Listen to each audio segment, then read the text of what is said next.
Dreamscape presents Burn With Me by Lucy Smoke, narrated by Liam DiCosimo and Avery Karras.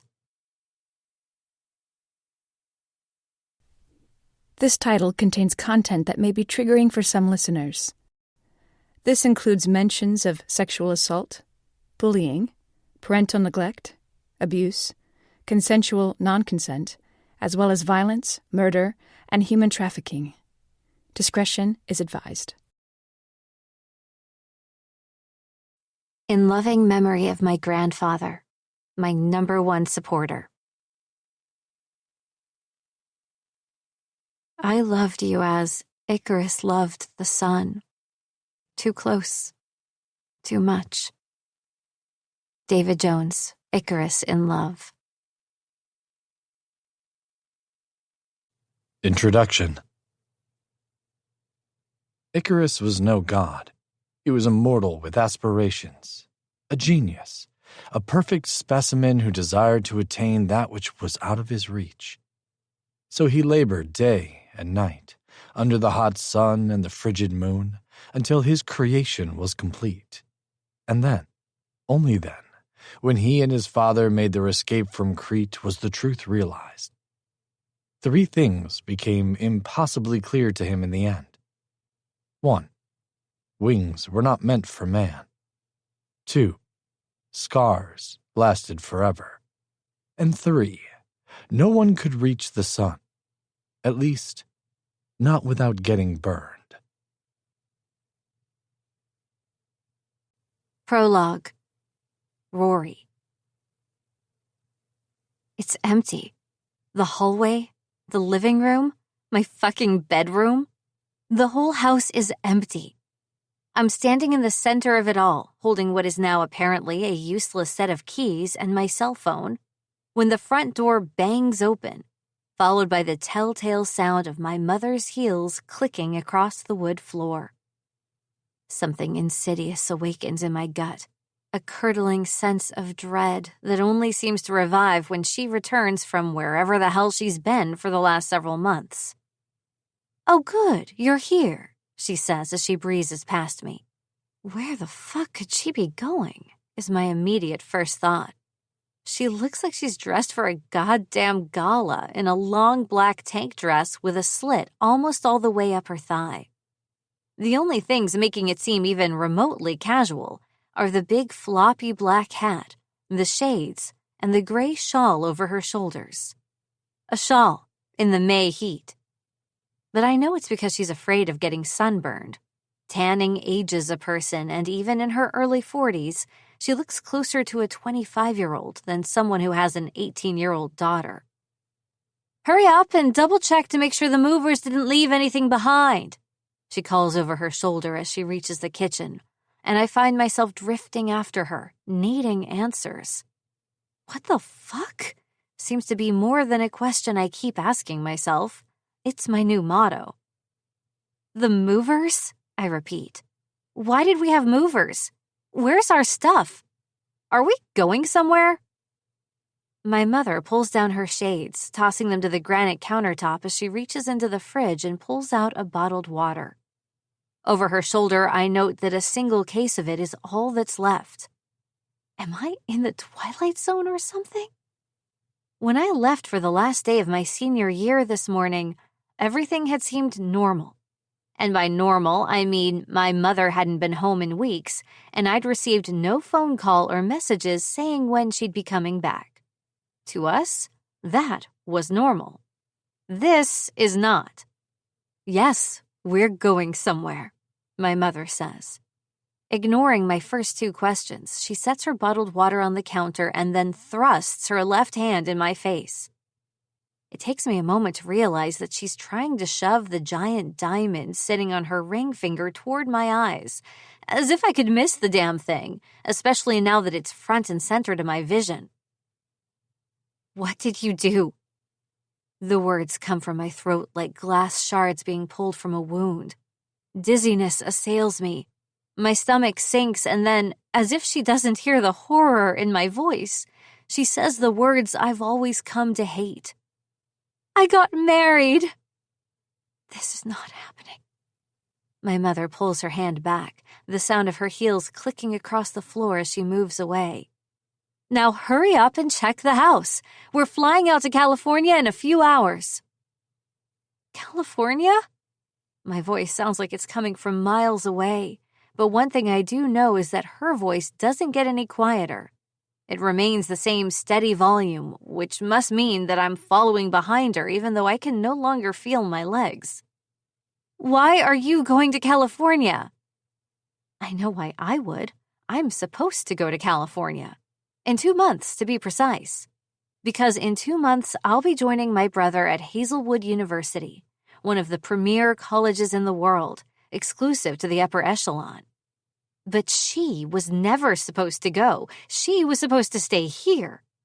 My mother's face comes into view again, and I blink, catching sight of the open front door and realize we're at the entrance again.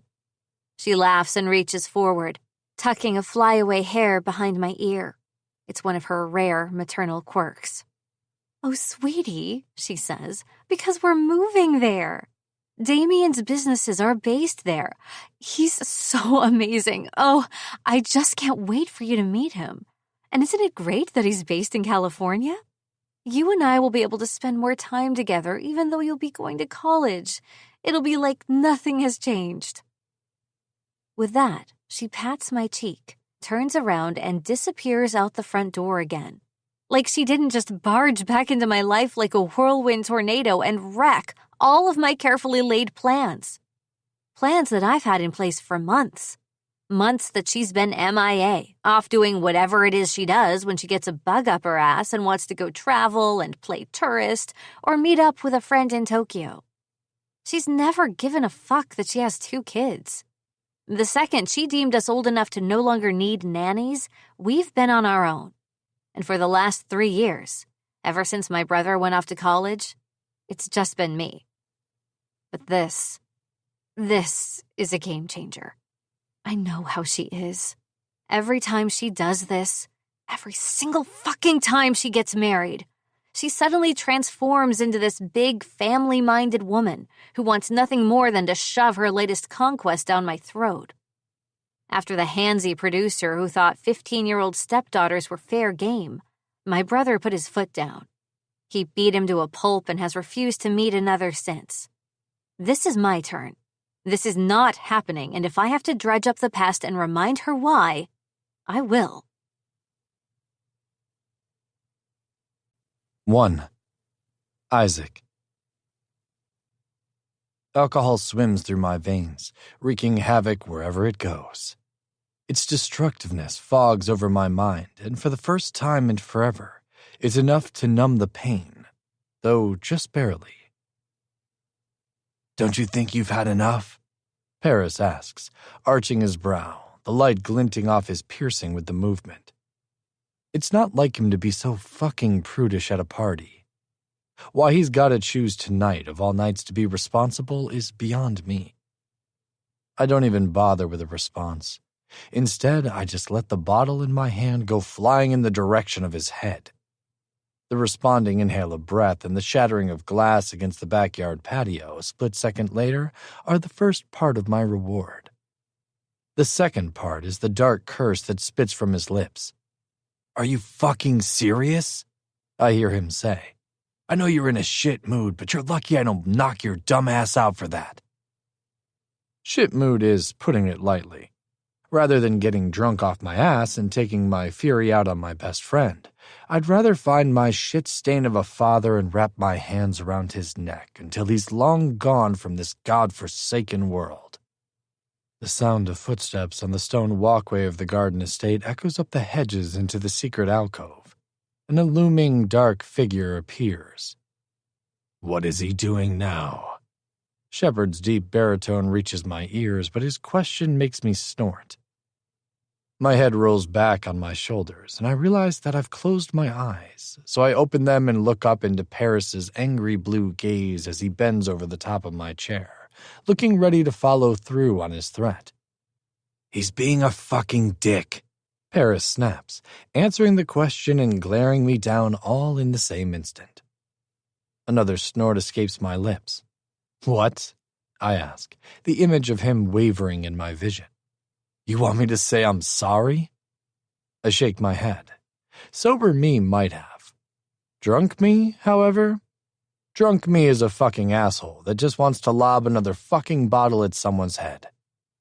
Paris continues to glare down at me. If you're gonna be like this, why don't you crash here or find your own ride home? He asks, because I'm 2 seconds from being done with you tonight. No, let's just take him home. Shep's words get my ass moving. Pushing myself up from the lounge chair, I waver on my feet before regaining my balance. Fuck no, I argue. I'm gonna go back to the house and get laid. Yeah? Paris looks me over as he crosses his arms over his chest. You really think that's gonna happen, whiskey dick? Fuck you. I throw out the curse, but I don't mean it. I know I'm just talking through my ass. He's right. With the amount of alcohol I've consumed, there's no doubt I won't be able to get it up for shit tonight. Fact is, I don't even want to get laid. I just don't want to go home. Not when I know that fucker is there. Paris sighs and lowers his arms before moving towards me. Come on, Isaac, he says. Let's just go back for the night. We'll even crash on your floor if you want. Shep moves to my right and grabs an arm, lifting it over his shoulder. He doesn't say anything to Paris's offer, but I know he'll do it. I lower my head and inhale. Fuck. I really don't want to go back. I don't want to do this shit. Isaac? Paris repeats my name. Shit. I hiss the word through gritted teeth. Fine. I don't know if the two of them are relieved or what, but the second they get my drunken approval, Shep and Paris practically whip my ass out of the garden and start up the steps, making our way around the big mansion towards the parking lot. Before I know it, I'm being pushed into the back seat of Shep's Hummer. The engine roars to life, and the sound of the 2 front doors snapping shut reaches my ears. I lay down long ways on the back seat, one foot propped at the edge and the other flat on the floorboards. I throw one arm over my eyes to block out the streetlights as they pass over my face with every passing mile. I'm so quiet, Paris must assume I've fallen asleep because after several minutes go by, I hear the creak of leather on his side of the vehicle before he starts talking in a low tone. He's real upset about the wedding shit, he says. He hasn't gotten this drunk in a while. My teeth grind together at the mention of it. It doesn't help that Damien's back for the time being. Shep grunts from the driver's side. Paris's seat creaks again. What do you think he's going to do? Isaac or Damien? Shep prompts. Fuck, I don't know. Paris replies. Isaac? Don't know. And Damien? Don't know. Shep repeats. A man of few words. He's my damn favorite right now. I wish Paris would shut the fuck up. I can feel myself sobering up, and it's not a good feeling. The more time that passes, the clearer my head gets. The more I remember what's waiting for me through the doors of the Icarus estate. Paris and Shep grow quiet for the rest of the drive, and after a while, I feel the familiar slow of the car as we come to a stop in front of the gates of my childhood home. Shep's window rolls down and he leans out, inputting the code he's known for years. There's a pause as he waits for the gates to slide open, and then we're on the move again. I don't sit up until the car comes to a complete stop and Shep turns off the engine. You good? Paris glances back at me as I turn and look up at the 3-story mansion I both revered and hated for fucking years. Although it's well past midnight, there are lights on. Of course there are. For a man like Damien Icarus, business never sleeps, and neither does he. Yeah, I deadpan. I'm just peachy. Then, before Paris can ask another stupid question, I slide to the edge of the seat and open my door. Let's go. The 3 of us make our way to the front door and head into the house. Already, my father's men are hard at work. It's like that shit never stops in this house. 2 months. I think. 2 months and I'll be free, relatively speaking. At the very least, I'll be able to escape to Hazelwood University with Paris and Shep. Isaac. I freeze at the bottom of the staircase leading up to my room, and at my side, both of my friends do the same. Slowly, I pivot back to face the man that called my name. My father steps out of his office dressed in a 3-piece pinstripe suit. It's so cliché it almost makes me laugh. A fucking modern mobster hiding behind his businesses is still just a mobster. Come. That's all he has to say, and I'm no longer even somewhat intoxicated. It's like he sucks all of it right out of me. I'm stone cold sober. I inhale sharply and shoot a look at Paris and Shep. Go on ahead, I tell them. I'll be up in a minute. Loyal friends that they are, and knowing what they do, they each glance between my father and me, silently asking, but I just shake my head. No doubt, all he wants to do is remind me to behave myself when his new wife arrives tomorrow. I turn down the hallway and follow my father back into his office. The door shuts behind me, and I feel like I'm being locked in a prison cell. My father waits until he circles his desk and takes his seat before speaking. There has been a change of plans, he states, reaching into the right side drawer of his desk and withdrawing a small metal box. He pops it and withdraws an uncut cigar. My eyebrows lift slightly. Of all things, I didn't expect this. I rock back on my feet, feeling my mood slowly shift, slowly improving. Has she rethought the marriage? I can't help but ask. My father's gaze shoots to me, a glare of warning in its depths. She has not. The vehemence in his words leads me to believe otherwise, but I keep my mouth shut as he snips the end of his cigar, putting it between his lips, and lights it. Smoke curls up from the flaring red end as he shakes the match and the flame goes out. Her daughter, on the other hand, is not as accepting of the union. He continues. She's apparently refusing to come, and Amelia is attempting to persuade her. Smart girl. Then she won't be arriving tomorrow? I ask. No. One word, and yet it holds all of the obvious irritation he's barely restraining. I've spent months seducing Amelia Summers, and she will be my wife. He goes on after a moment. This is merely a setback. From what I understand, she's not close with her son. He hasn't spoken to her in 3 years. I hadn't considered that her daughter's opinion would mean that much to her. Of course not, I say with a nod. Just as much as my opinion matters to him, which would be not at fucking all. There is some good news, however. My father inhales another puff of his cigar and leans back in his chair. The girl will be attending Hazelwood next fall. The slow snake of dread crawls up my throat. My mind runs 1,000,000 miles per minute, trying to piece together the meaning behind his words before he says them. In 2 months' time, he continues, Amelia's daughter will be a student at Hazelwood.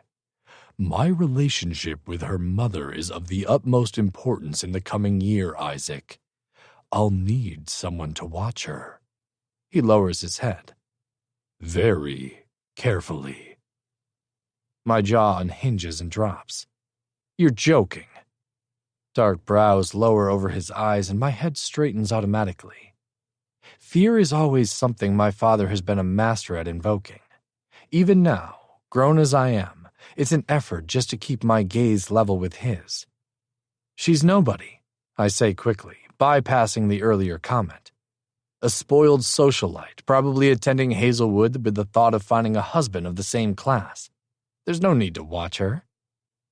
That is not for you to decide, son. I swallow reflexively when he ashes his cigar into a crystal tray on the side of his desk. If I say you are to watch her, then that means you do it, You do not question my judgment here. My teeth grind into each other, my jaw locking tight as I withhold the slew of curses that threaten to spill forward.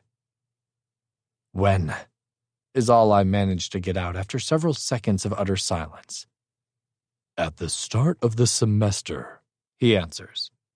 You will move into a location I have provided. You will live with Amelia Summers' daughter. You will watch her and you will report back to me. With Amelia staying with her over the summer at some resort in Macau, I'll have to push back the honeymoon, but it won't matter.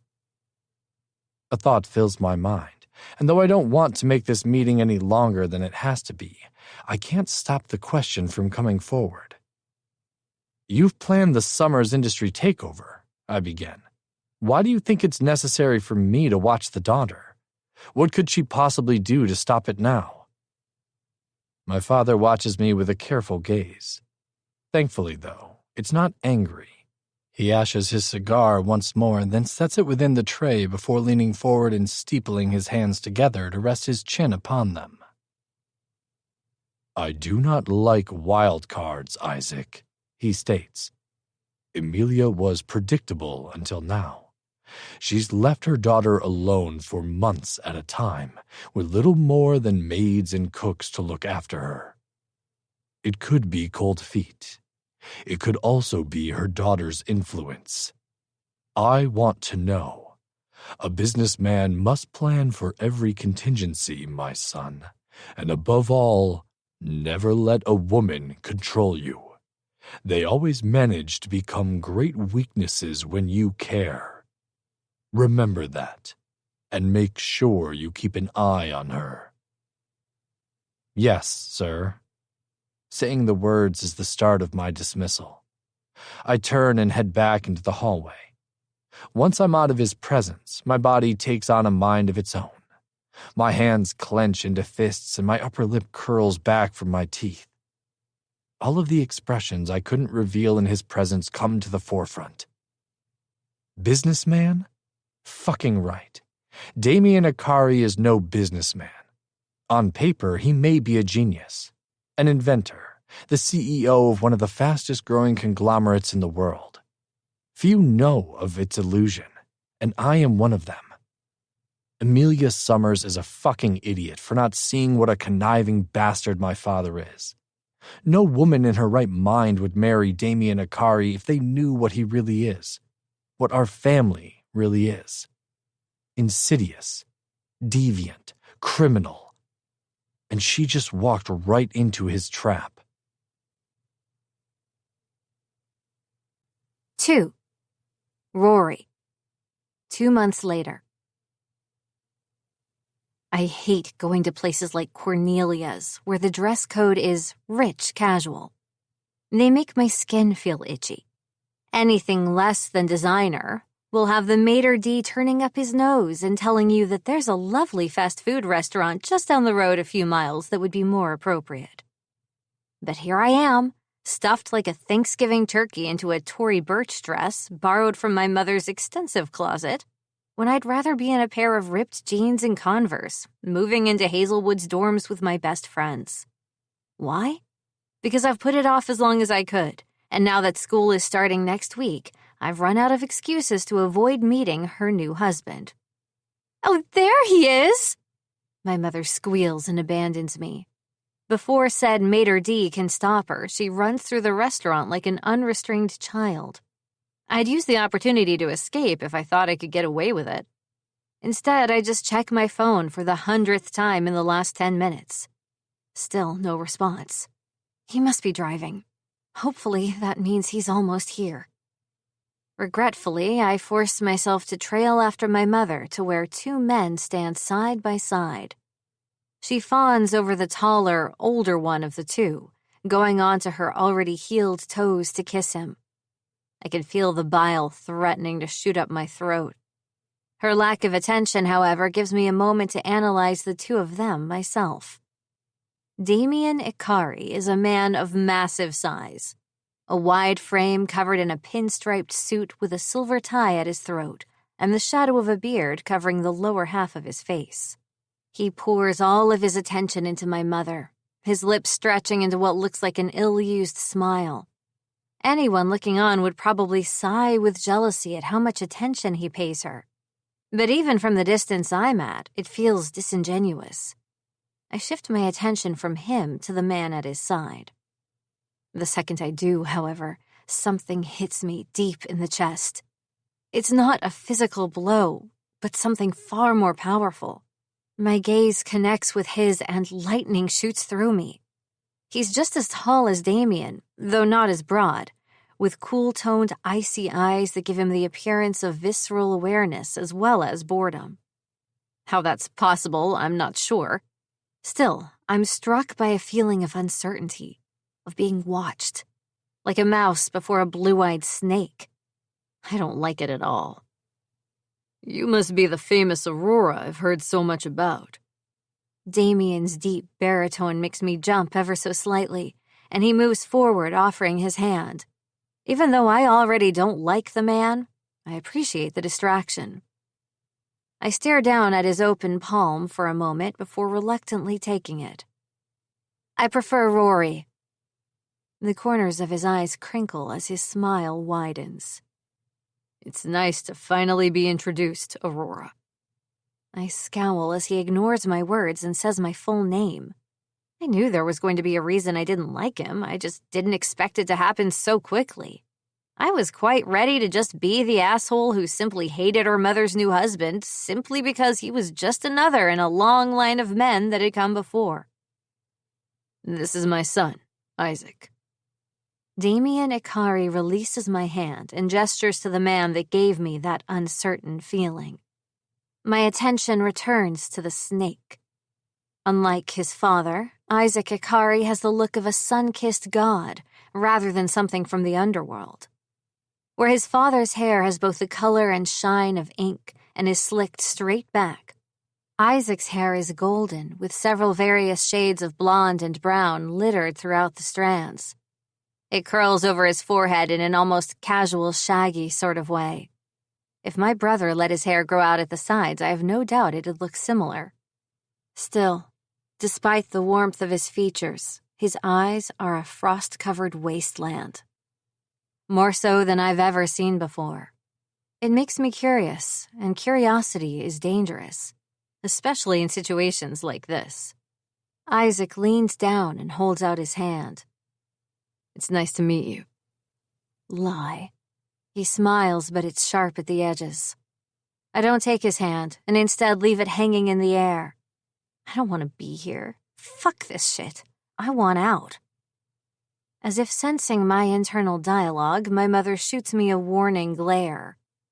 I release a pent-up sigh and reluctantly hold my hand out. He takes it, but instead of shaking it and letting it go as I expect, he holds it just long enough to be uncomfortable, and my eyes jerk up to meet his once again. I look forward to our time together, he says coolly, holding my attention captive. My lips part in surprise. There's no mistaking his words. The way he says them almost makes it sound like he's threatening me, letting me know not to get too comfortable. Likewise, I reply, adding an edge to my own tone, a warning. I don't know what he expects from me, but if he thinks I'm like my mother, he's in for a rude awakening, and I intend to make sure he knows that. The second he releases me, I drop my hand and rub it against the fabric of my dress, as if to wipe off the residual essence of him. I don't like the way he continues to watch me, like a lion watching prey. Where the fuck is Marcus? Thankfully, that thought seems to make him materialize out of thin air, because no sooner have I asked myself that question than my phone buzzes against my hip inside of the dangling black Hermes purse I'm carrying.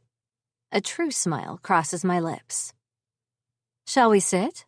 My mother asks, moving to the table. We're waiting for one more person, I announce with a smile, reaching into my bag and pulling out my phone just to be sure. But I don't even have an opportunity to check the message because he's already here.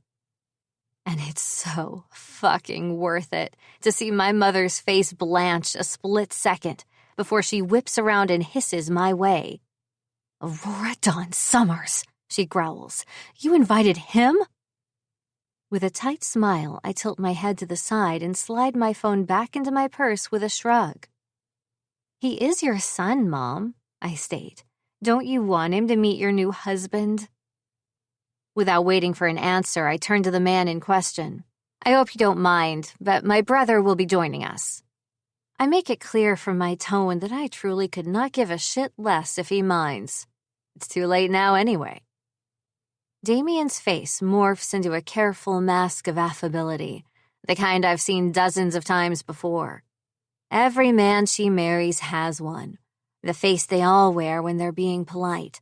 But inside, they probably want to do something that would ruin their sparkling reputation. That's right, I silently tell him. Keep that mask on, buddy. We'll see just how long you can last. I thought we talked about this, my mother says in a horrified whisper, panicking. I wanted to wait until after... Marcus, sweetheart! She cuts herself off mid-tirade and plasters on a bright smile, moving quicker than her words as she abandons her new man in favor of greeting my brother. Marcus frowns at her approach, but doesn't immediately throw our mother off, instead returning her hug with a small pat. Mom, he says cordially. It's so good to see you, she gushes before shooting me another scathing glare. I wish I would have known you were coming. Marcus looks my way with amusement, and I shrug noncommittally. He shakes his head, one corner of his mouth twitching as he pushes her back. Wouldn't miss it, he says. Have you already ordered? No, of course not. I bite my lip to keep from laughing as my mother, in a rare moment of awkwardness, takes a step back, away from my brother, and glances from the table to Marcus, as if she's trying to think of the best way to approach the new situation before her, while also keeping up the facade of a loving, caring mother in front of her new man. Checkmate, Mom, I think snidely. You want to throw me into this? Well, I'm not coming alone. I've always got the big guns on speed dial, and even though I don't particularly like to ask my brother for favors, he's got my back. And for something like this, I fucking needed it. Damien takes this as his opportunity and slides a hand around my mother's waist as he reaches out, holding out his other hand for Marcus to take. It's wonderful to meet Amelia's son, he begins. I'm Damien. Yes, Marcus returns the handshake with a hard look. So I've heard. That's it. No other comment. No other polite greeting. This is going to be the longest lunch in history, but thank fuck I'm not facing it alone. I snort a little to myself as I leave the group to take my seat. If I try to off myself with the restaurant's butter knife, there will be at least one person at the meeting who might try to stop me. Funny. But it doesn't make me want to do it any less, though. 30 minutes into the lunch, and I'm ready to blow my brains out all over the eggshell tablecloth and fine china. I'm intimately aware of the underlying tension around the table, slowly but surely rising toward the surface. So, Marcus, what's your major? Damien is doing his damnedest to appear as wholesome as my mother apparently thinks he is. I'm thankful, too, that I asked Marcus to come because now the new husband is putting the brunt of his question on the luncheon's unexpected guest. International business, Marcus replies as he reaches forward and takes a sip from his glass. Oh, interesting. My son is in the same department, Damien replies. Isaac says nothing. Neither do Marcus, nor I, for that matter. Wouldn't it be wonderful if you two became friends? Mom says, her voice tight with hope. After all, we're a family now. My eyeball twitches. Family? Yeah, right. Bad chance of that happening. Does she really think that another attempt at shoving strangers together and getting them to play nice will make this family of hers come to life?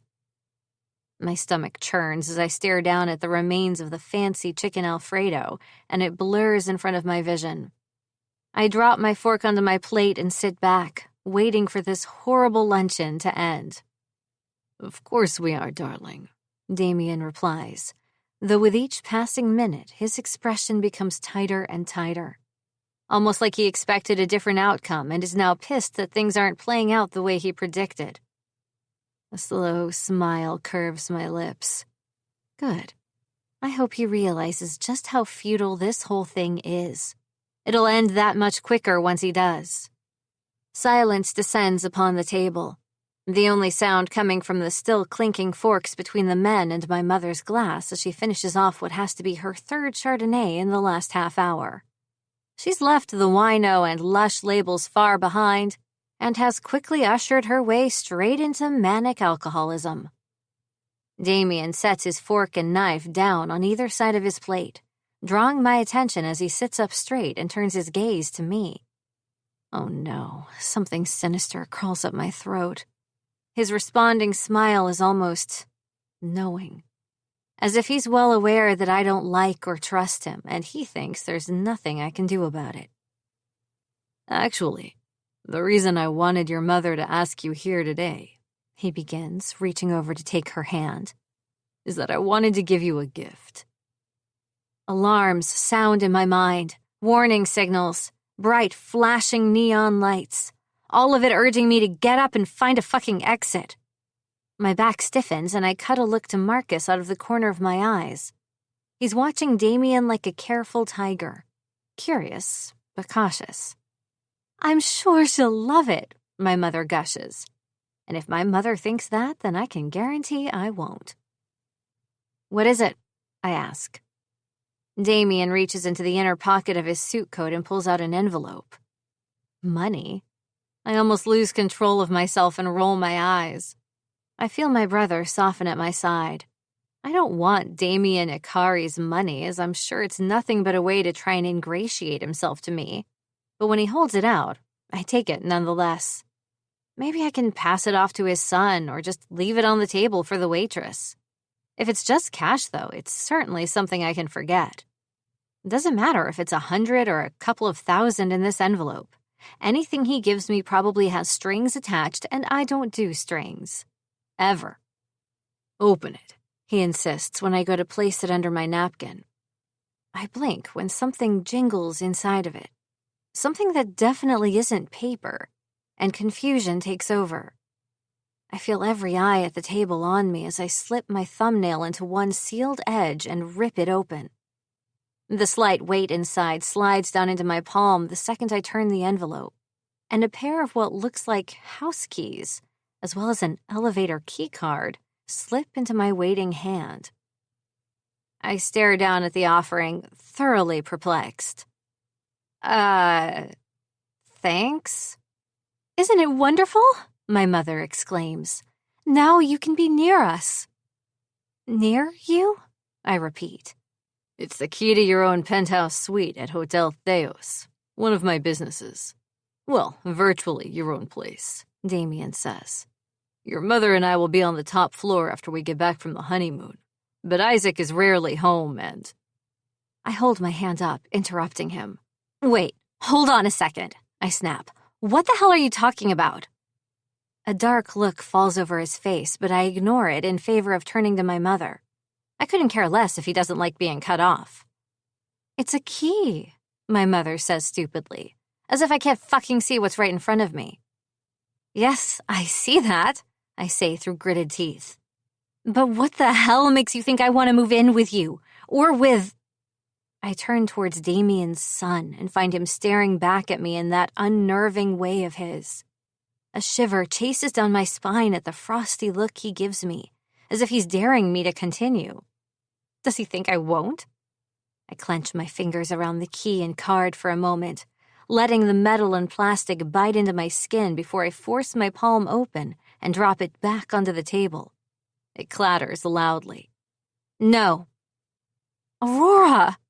My mother's tone is horrified. Take the key and say thank you. You're embarrassing me. I don't fucking care. I have a dorm room at Hazelwood, I snap back. Not anymore, Damien says coolly. My head turns towards him, slowly and in jerky movements. Excuse me?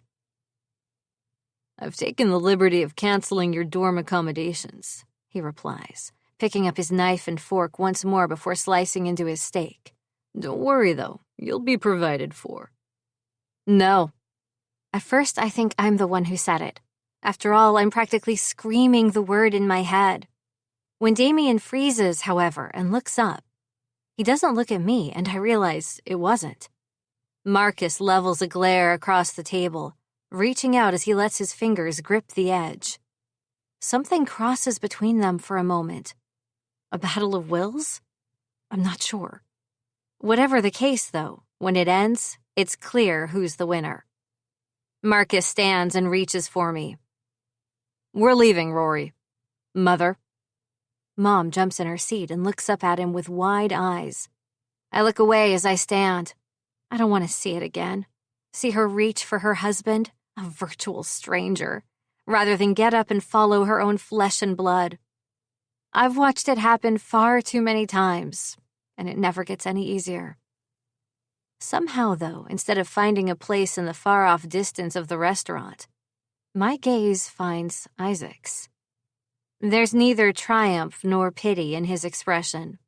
If anything, I see an absence of both, as well as an absence of any kind of emotion that might make more sense to a guy whose father is paying more attention to his wife's children than his own. He tips his head down, staring at me through blonde curls, and suddenly I'm struck with an image of him covered in blood. It's leaking down the side of his face, over his porcelain skin, sliding into the whites of his eyes. Somehow I can't imagine him closing them, though. He strikes me as the type to lock onto a target the second he's got it in his sights, regardless of the world around him. And right now, that target is me. I don't hear anything else my brother says. I'm so focused on Isaac Ikari that I don't even realize I'm being dragged away until I nearly stumble and go down in a heap, only saved from face-planting on the marbled floor of Cornelia's by my brother's hand on my arm. "Keep walking, Rory," he says. "Don't look back." I suck in a breath.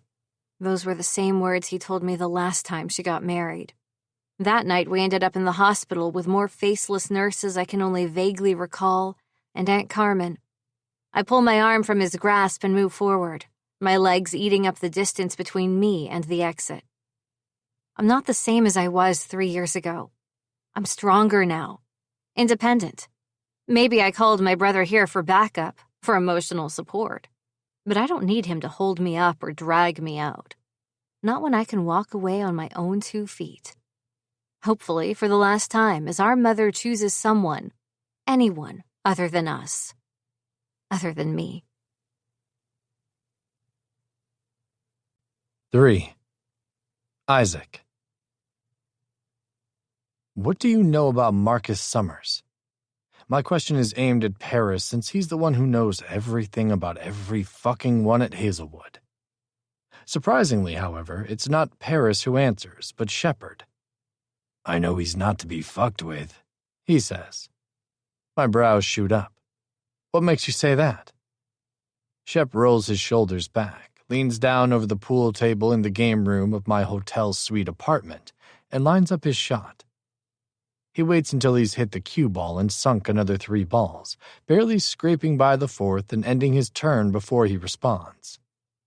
Paris shoots us a look but steps up to take his place while Shep and I both move back to talk. "Marcus Summers is a man with dangerous friends," is all he adds.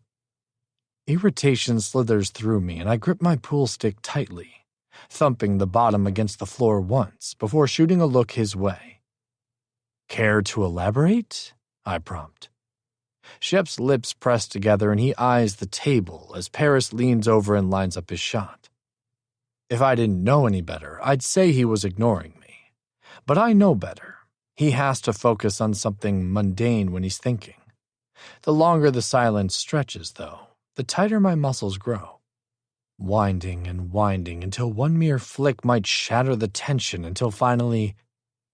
"Marcus Summers isn't from the West Coast," Shep states. I frown, waiting, but when he doesn't immediately follow up with anything else, I blow out a frustrated breath. "What does that have to do with anything?" Paris finishes up his shot and turns towards us. It means he likely went to school on the East Coast. He answers for him. And who do we know that runs the East Coast? He arches a single brow, and I could punch myself for being so stupid. Of course. East Point. The mere word has both Shep and Paris tensing, but Paris nods nonetheless. He might have chosen to come to Hazelwood, but he's got strong ties to East Point, Shep states. Whatever you have going on with him, you need to be careful. Fuck. If only I had that choice. A groan rumbles up my chest, and I bend until my forehead nearly presses into the chalky top of my pool stick. After a beat, I stand up and move into place, shooting and scratching in under a minute like an idiot. My head's so full of fucking shit, I can't even concentrate on a simple game of pool. Neither Paris nor Shep say a word as I toss my stick into the holder to the side and take a step back, crossing my arms as my mind whirls. Why'd you want to know anyway? Paris asks.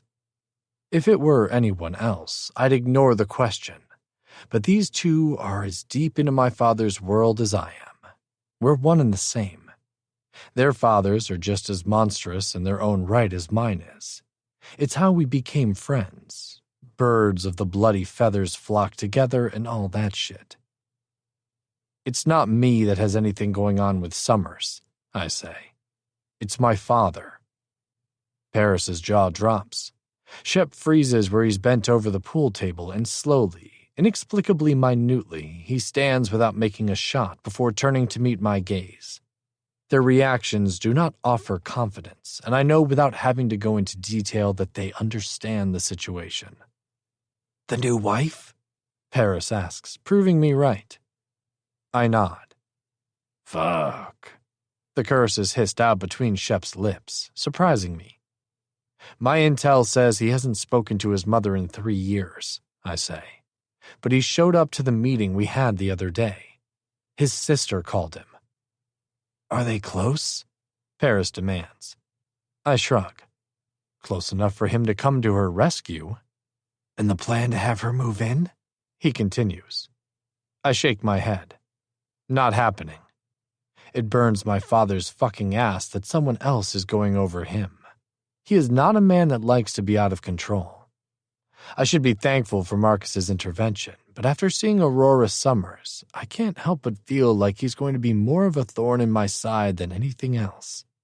If not him, then she certainly will be. Aurora Summers is nothing like I originally expected. There's a thread of steel beneath the beautiful exterior, and also something else. Something intricately damaged. Sure, most pretty rich girls have their own demons. They aren't exempt from the scars our society leaves as a result of their gender. She's different, though. Instead of covering it with designer handbags and an elitist mindset, she seems more salt-of-the-earth type. It was clear by her fidgeting that she'd been uncomfortable in the expensive dress she'd worn to lunch. Or perhaps it'd just been the situation. I can't blame her for that if that's the case. She also hadn't seemed too keen on her mother's new beau. My lips twitch in amusement at the reminder of her sour-looking expression the entire way through the painful ordeal. It had only changed when her brother showed up. Yet still, the shadows in her eyes remained even when clouded by relief. It makes me want to find the wound she's trying so clearly to camouflage and dig my fingers into its bloody surface and see what kind of demons she's hiding beneath her skin. What's the plan now, then? Paris asks. If only I had an answer. I roll my head back on my shoulders, closing my eyes as I try to work through my options. I could just do as my father says and keep an eye on the girl. She's attending Hazelwood, so that shouldn't be too difficult. It wouldn't be hard to plant someone close to her or take advantage of the ones already in her circle. Regardless of whatever else I do, I plan to have someone watching her at all times. But if I just follow my father's orders, then that would mean giving up my own agenda, and I have no intention of letting him dictate my life for much longer. Opening my eyes, I blow out a breath and move across the room until I hit the wet bar at the edge. I yank down a glass and uncap the decanter sitting on the counter, pouring a healthy dose of whiskey into the cup before I grip the counter with 2 fists. I want the fucker out of the way, I say. It's my primary motive for this whole fucking thing. I want my father to fucking pay for what he's done, for the last several years. For my mother, and for forcing me, his fucking heir, to run after him like a dog to its master. The question is, though, am I acting too fast? Is it too soon? Almost as soon as I ask that, I know the answer. No, it's not too soon. In fact, I'm running behind schedule, trying to catch up with the information that's coming in from all sides. I need Marcus and Aurora Summers out of the way before my father manages to make things solid with their mother's connections. There's always the chance that the marriage could fall apart before my father gets what he wants. But then there's always the chance that it won't, and those are the chances I can't afford. Not in this. This marriage can't fucking last, I snap, making my split-second decision. Grabbing the glass, I turn and face my friends, my brothers, and my comrades. Even if it means earning the wrath of Marcus Summers before the semester is over, I want Amelia Summers out of the picture. And if I have to drive her daughter to the brink to get it done, I will. No matter that she's got eyes like fresh-turned graves and hair like burning sunshine. I tip the glass back and swallow it all in one gulp. Expensive whiskey burns down the throat just like cheap whiskey and leaves me feeling just as determined. Paris and Shep exchange a silent look before they meet my gaze. God help you, man, Paris says. But we're here, Shep finishes. Whatever you need, you've got it. For the first time since this conversation started, the tension finally drains away from me. I knew they were solid. I knew they would have my back, but having it said so openly is a relief that they can't even begin to understand. Just one question, though, Paris says. What? I set my glass back on the bar. He pushes a hand up his forehead and into the red-brown curls that hang into his face. How are you going to break her? I let my eyes level on his before moving to Shep's and back. The words, when they leave my throat, feel like a vow and a curse all at once. I'll do whatever I have to, I tell them. I'm going to make Aurora Summers wish she'd never come here. And perhaps when she's as far gone as a human can be, maybe then I'll let her see the truth of it all. I'm not a good man. I may only be breaking her to save her, but at the end of the day, it's not about altruism. No, because I know I'll enjoy it. 4. Rory. I drop into my seat at one of the tables in front of Beanberry, the campus coffee shop, across from my best friend Celine and her cousin Helen, my new roommates. It's already been a hell of a week, and it's only Tuesday. Thankfully, though, I've got my dorm situation at Hazelwood all figured out once more. He really tried to force you to live with his son? Celine asks, not for the first time today. It's like she can't believe it. I get it. It's a crazy situation. Yep. I pop the end of the word as I swirl my straw around the opening of my frappuccino. Dick, I think snidely. Damn. Celine shakes her head. Good thing Marcus showed up. I frown at that, but she's not wrong. It was a good idea to call Marcus, but that too has come with consequences. As if reminding me of them, my phone buzzes in my pocket. I pull it out and read the text. I'm stopping by your dorm later. Be there. No thanks, no please, just be there as if I'm someone to be ordered around. I love my brother, but he can be such a commanding douchebag sometimes. I grimace, but don't send a reply. I already know I'll meet up with him. Whatever Marcus has to say can be dealt with later. Right now, I just want to sit back and enjoy my victory over Damien and Isaac Ikari, as well as my very first taste of freedom. I mean, yeah, even though my mom is more than a little flighty and I never knew when she'd come barging back into my life, I'd still technically lived with her. There was always the constant threat that she'd be there, fucking up all of my carefully laid plans through high school with her expectations and random selfish desires to try and make the family she's never been able to hold together with the various men that parade in and out of her life. This is different. This is me on my own. This is true freedom. Marcus is in overprotective brother mode, I confess. Celine tips her head to the side and holds the top of her latte cup with 2 fingers. "What is he doing?" she inquires. I blow out a breath. It's not what he's doing, I confess. It's what he will do that worries me. "What will he do?" she presses. My eyes slide to Hell, but her face is completely focused on her phone, her fingers flying over the screen at lightning speed. I slowly let my eyes rove over her face, dark skin, even darker hair, and big eyes. She's completely absorbed in whatever she's doing. They're complete opposites, from how they look to how they act. I shake my head in amusement before I return my attention back to Celine. Marcus has been on Hazelwood's campus for 3 years already, I point out. He's got this place locked down. When we were in high school together, just that 1 year was unbearable. No one would fucking touch me, much less go out with me. "Are you looking to date?" she asks. I shrug. I'm looking to expand my horizons. The last time I had sex was, too fucking long ago. I roll my eyes and put the straw to my lips, sucking back a mouthful of chocolatey goodness. I don't even taste the coffee. Just the way I like it. "And you think you're going to be blue-balled while your brother's around," Celine sums up. "Pretty much," I say mournfully, setting down my nearly empty cup. Thankfully, though, he said he's got a friend and his girlfriend coming into town soon, so he'll probably skip the first week of classes to spend time with them. They don't get to see each other much.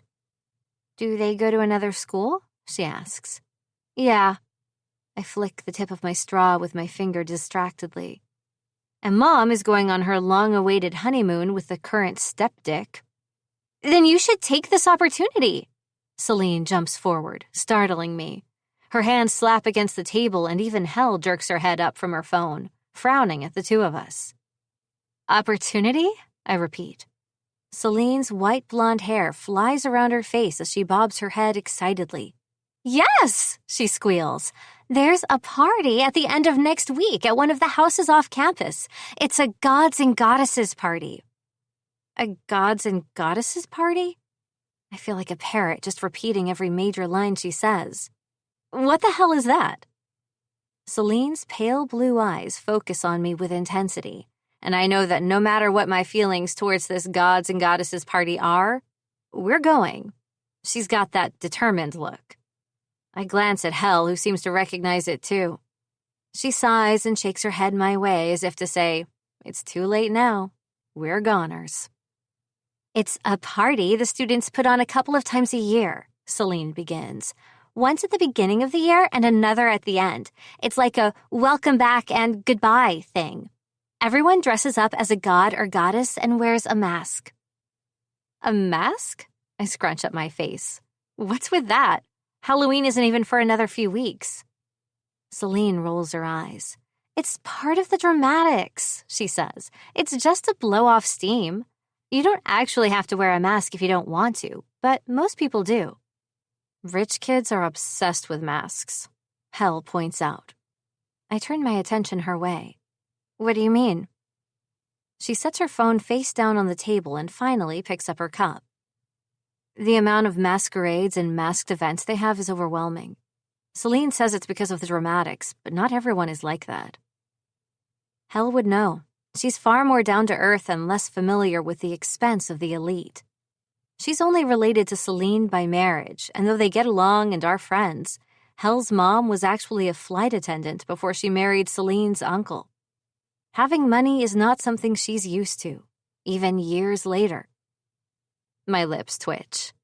All right, tell us then, I offer when it's clear she's got something to say. Why do you think rich people are obsessed with masks? Hel lifts her head, and over the rim of her coffee cup, her dark eyes meet mine with a laser focus. People who want to wear masks probably actually want to take them off. I frown at that, but before I can ask what she means, she keeps talking. Rich kids are constantly wearing masks. Not physical ones, but ones that hide who they really are. My lips part, but she doesn't stop there. Rich kids are under constant watch. Celine scoffs. The paparazzi aren't. I'm not talking about something as arbitrary as the paparazzi, Hel says, cutting her off without hesitation. I'm talking about everyone else. I stiffen, already suspecting where she's going with this. Me. I'm included in everyone else, and I don't want to hear her thoughts on my own masking. Got it, I say before she can continue. I turn my attention back to focus squarely on Celine again. Subject change needed immediately. How do you know so much about this party anyway? Celine bites her lip and shifts until she's sitting back in her chair once more. I just met someone who told me a little about it. And would this someone be a guy? I prompt, forcing myself to smile tauntingly. I can feel Hel's gaze on the side of my face, but I don't say a word, and thankfully she doesn't force her way back in. It's one thing I sometimes hate and sometimes love about her. She picks up on shit fast. Cue another eye roll from Celine and a frustrated grunt as she crosses her arms. So, are we going or not? She asks, ignoring my question. Do we have a choice? I ask. She grins. Not at all. I do, Hel announces, sipping her coffee. Celine smirks her way. No, you don't. You're going, even if that means I have to stuff you in a dress myself and drag you down the street. Hel's quiet. Damn it. Has both Celine and I laughing our asses off. Yeah, being at Hazelwood with these two is definitely better than being stuffed into a cold penthouse with Isaac Akari. A sinister feeling creeps up my spine, and even if I wanted to, I can't stop myself from looking back. I jerk as a pair of familiar blue eyes meet mine. Fuck. Cold washes over me. It's as if I've conjured the man himself, with nothing more than the power of my thoughts. I don't know why I'm so surprised.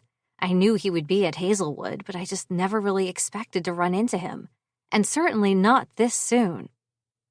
He's sitting across the open greenery against a tall fountain, with two guys, one of whom has a girl under his arm and a collection of piercings in so many places.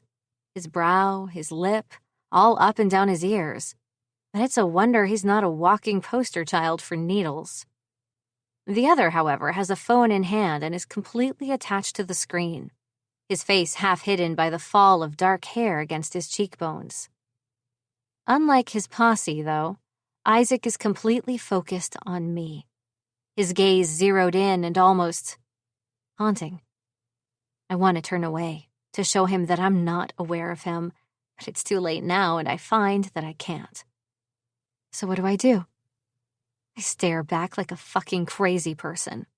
I match his intensity with as much of my own as I can muster and glare his way. I don't know what this is, intimidation tactics or something else, and I don't care. I don't fucking bow. And showing vulnerability is not something I've been taught. Not after years of my mother's manipulations. His lips twitch in amusement and he leans over, his mouth opening as he says something to his friends. Though I can't hear it, I know it's about me because, in the next second, the two guys he's with follow his gaze and their eyes lock on me as well. Fuckity fuck. Thankfully, I'm saved by the sound of Hel's chair scraping back against the stones beneath our feet. The sharp noise jerks me out of whatever trance Isaac Akari put me in, and I pivot back to see her and Celine gathering their shit. Celine gives me an odd look. We're heading back to start picking out our costumes for the party, she says. You coming? Yeah. I quickly grab my now empty cup and move with them to throw it away in the nearby trash. Almost as if I have to know if he's still watching me, I casually look back over my shoulder once more as we pass the front of the coffee shop and head back towards the dorms. I pause slightly, though, when I see he's gone, and so are the other two. The only one remaining is the girl, who's now surrounded by two other girls as she pouts. Her face scrunches up as she appears to be distressingly ranting to them. Guess she got dropped. Poor girl. Then again, maybe she was saved. Who can say? Something tells me that this won't be the last time I see him, and for some reason that makes a feeling of dread bloom in my stomach. Damn it, I mutter as I force my legs to hurry to catch up to Hel and Celine, who are making their way down the campus steps. Whatever Isaac Akari thinks he's doing looking at me like that, if it's a challenge or something else, I can't let it get to me. I'm not a toy for him to play with, and I'm certainly not as easy as my mother was. 5. Rory. Hel, Celine, and I are walking up the front steps of Rosenfeld dorm when my phone buzzes against my side again. I pause as they reach the doors, but before I can answer it, a familiar voice calls out, "Rory!" The phone stops buzzing, and I turn as Marcus jogs up to me. "Hey, oomph!" I gasp when he enfolds me in a massive hug, and my eyes widen in confusion. We've always been close, but he doesn't do public displays of affection. When he leans down and his jovial voice dips into one of seriousness, I understand what he's doing. "We need to talk," he whispers. "Alone." I force a smile onto my face and hug him back quickly. When he releases me, I turn back to Celine and Hel.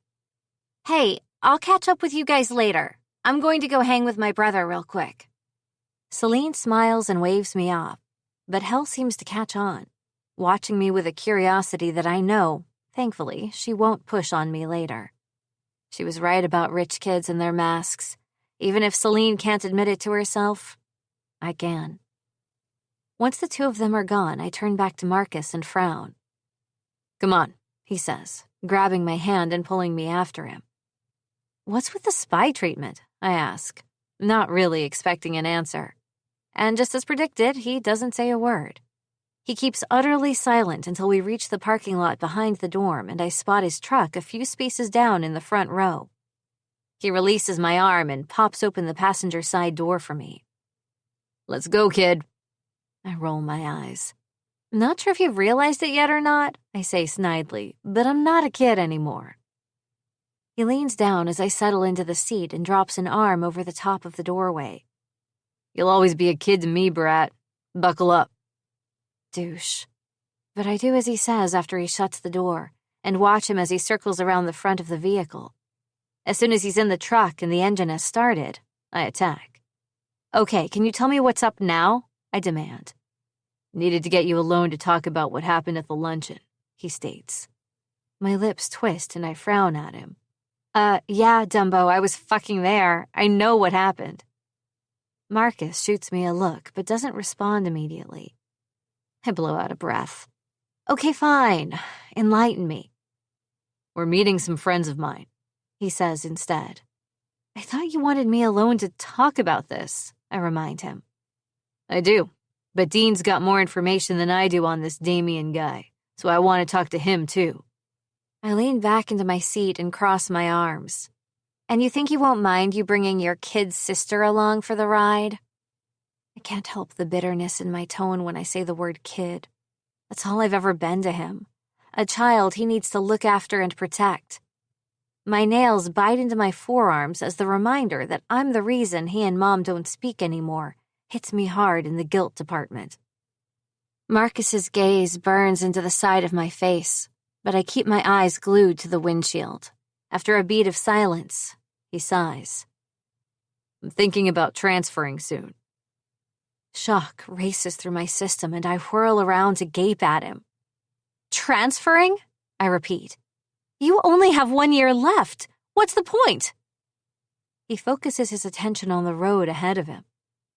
"There are friends who need me on the East Coast." "You're talking about them, aren't you?" I demand. "Is that who we're meeting? Is Dean from East Point?" Don't worry about it, he says, and I'm not so blind that I don't notice he's deflecting. Funny that you tell me not to worry about it when you know that's all I'll do, I grumble. I needed to talk to you alone, and with Dean, because of my transfer. I'm leaving soon, and I think it's better if you come with me to this meeting.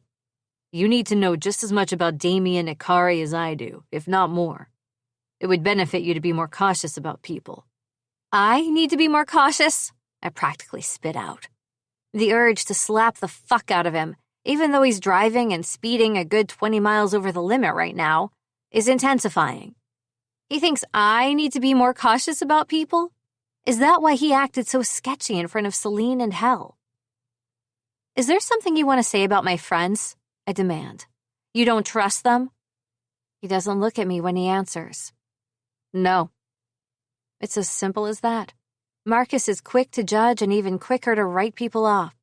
It's a surprise he has any friends at all. I sit back against my seat with a grunt. This is fucking ridiculous, I growl. You've been at Hazelwood for 3 years. You haven't come home to New York in damn near all that time, but the second I show up, the second I try to get even a little bit of my own freedom, here you are trying to... I'm trying to look after you, Rory. He cuts me off. I know it's inconvenient. Shit, I fucking know, okay? I don't want to take away your freedom. If anyone's earned it, you have. I think over his words for a moment before replying. I'm not going to lie, I tell him honestly. You transferring isn't such a bad thing.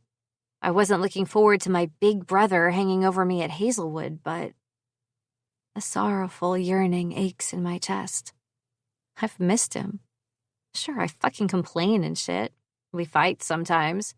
But Marcus has always had my back, without questions and without fail.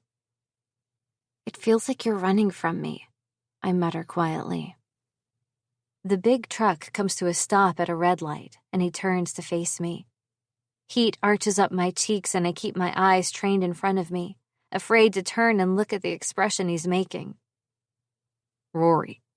His hand reaches out, touching mine. Look at me. I don't want to. His chuckle is more breath than anything else. Yes, you do, Brett. Come on, look at me. I suck in a breath and turn to glare at him, blinking in surprise when he lifts a palm to touch my cheek. I love you, Brad, he says, and I will always be there when you need me. I promise that everything I do is to take care of you. I will make sure you're safe before I go to East Point. That's why I'm having this meeting with Dean. What is it about Damien that makes you so worried? I ask. You know they're probably going to get a divorce in the next few months. Her husbands never last long. He's not... I drift off, not even wanting to say that monster's fucking name. But Marcus already knows. I don't have to say his name to elicit a reaction. His eyes harden and he drops his hand from my face to grip the steering wheel. It's just a feeling, he replies vaguely. I narrow my eyes on him but don't press. It's never just a feeling with him, but I let it go. Marcus has his secrets and I have mine. The truck moves forward again when the light turns green, and for the next several minutes, the two of us sit in virtual silence, until I notice the direction we're going. The tall skyscrapers and posh restaurants become less frequent and further apart until there are none left at all. The roads become gradually less smooth, and I tense when I spot a few haggard-faced people milling about the streets with shopping carts full of stuff. Marcus? I call his name, and when he doesn't respond, I look at him. Where are we going? Almost as soon as the question is out of my mouth, the truck turns into the parking lot of a one-story brick building with no sign and blacked-out windows and doors. The nicest thing in the parking lot is my brother's truck, and what's obviously a rented SUV that he parks right next to. What the hell is going on? Come on, he says. Reluctantly, I unbuckle my seatbelt and pop open my door before following him into the building. The second we step inside, a strong wave of cigarette smoke hits me in the face, along with the acrid smell of cleaning supplies. I'm surprised. I would have never expected a seedy place like this to even have cleaning supplies. The cigarette smell is the worst, though. I haven't smoked in months, and it makes me crave one. There aren't very many people in the building. A lone, skinny bartender is talking to a guy in a pair of overalls at the bar's countertop, and a younger couple in the back, standing around a pool table. As we approach, the girl lifts her head and immediately I feel assessed. Almost like she's checking me over as a threat. Her cool gray-blue eyes rove over my face and then down the rest of me before they come back up and she smirks. I don't know what it is about that smirk, but it irritates the fuck out of me. The guy with her stands and turns when he notices the direction of her gaze. "Marcus," he calls, and I watch with a strange fascination as my brother goes towards him without caution and embraces him in a manly hug. What the actual fuck? Who is this guy? "Dean, man, it's good to see you," Marcus says. "How are you doing?" I blink at the name and then it clicks. Dean. As in Dean Carter of Carter Industries. Shit. My attention returns to the girl as she steps up next to them. "If he'd just take it easy, he'd be better, but he's a dick that has to keep going," she says. Marcus releases Dean and steps back before smirking at her. "You're Avalon, I take it," he states, holding out his hand. "I am." She takes his hand. "I've seen you before, but we haven't had the chance to meet." "I was a little busy, baby," Dean says, sliding an arm around her waist when she and my brother part. I feel like a voyeur watching the two of them, almost like I've suddenly fallen into the background. It's not a place I'm used to. Not with someone like my mother dragging me into the limelight constantly in an effort to get people to see her as doting and caring. But I find that I don't mind it. Yeah, Avalon rolls her eyes before turning to me. "And you are?" "Rory," I say. She doesn't bother to offer her hand to me, and I don't either. Avalon's smirk widens. Interesting. That's all she says, and as much as I want to, I don't have an opportunity to ask her what she means before my brother jumps straight into business. "So, what do you know about Damien Akari?" he demands. Dean blows out a breath and leans back against the pool table, both his and his girl's sticks and their game forgotten, as he pulls her in front of him and wraps his arms around her middle. Something wicked and jealous curls into my throat as he nuzzles against her neck, but I shove that feeling down. Shit like that is for other people. "I know he's not a good guy," Dean states. My body stiffens. "How is he not a good guy?" I demand, blurting out the question with little regard for the fact that I know Marcus only brought me here to listen in. Marcus cuts me a look, but Dean answers anyway. "Damien Akari might seem like an average businessman and millionaire to the world, but most people who do even the slightest bit of digging can find the truth. He's as dirty as they come." "Ties to the mafia?" Marcus asks. Dean nods and my stomach drops out from beneath me. What the hell has my mother gotten herself into? No. What the hell could a man who's involved with criminals want with my mother? "More than just ties," Dean says with a shake of his head. His hands twine together with Avalon's, and I watch as she adjusts herself against him, trying not to lean too much on one side. A curious part of me wonders why, but I don't ask. Instead, focus on the discussion at hand. "He's practically a member himself." "Why would he marry my mother?" Marcus demands.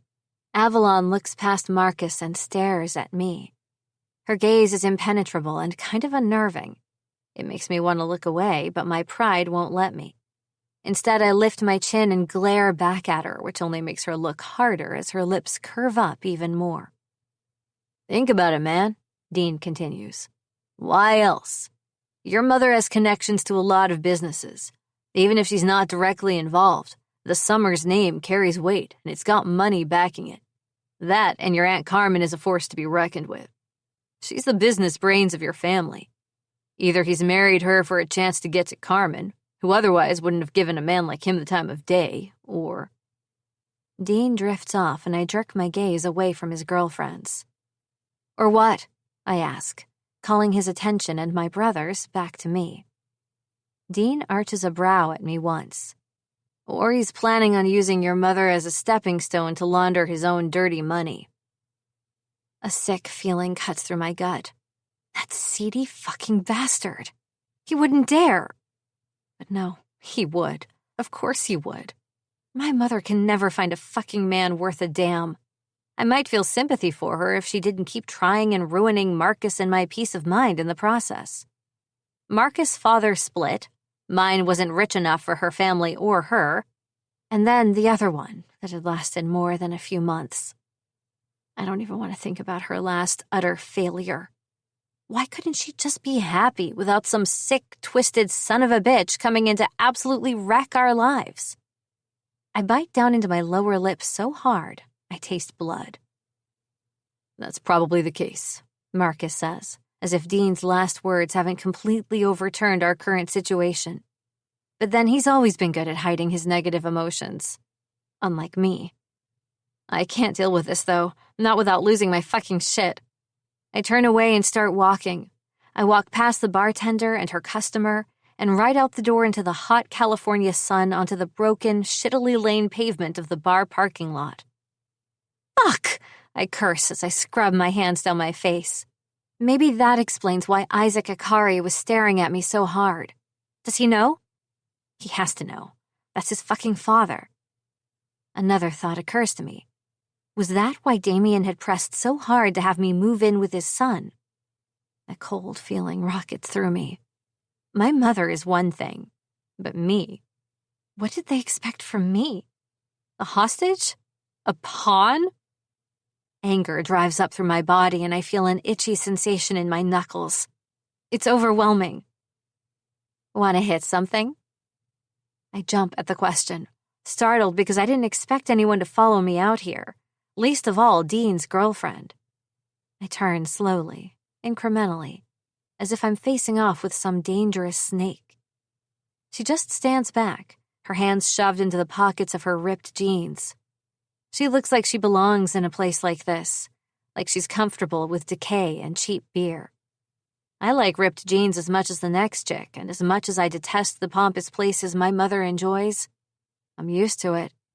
It's normal to me, whereas this is not.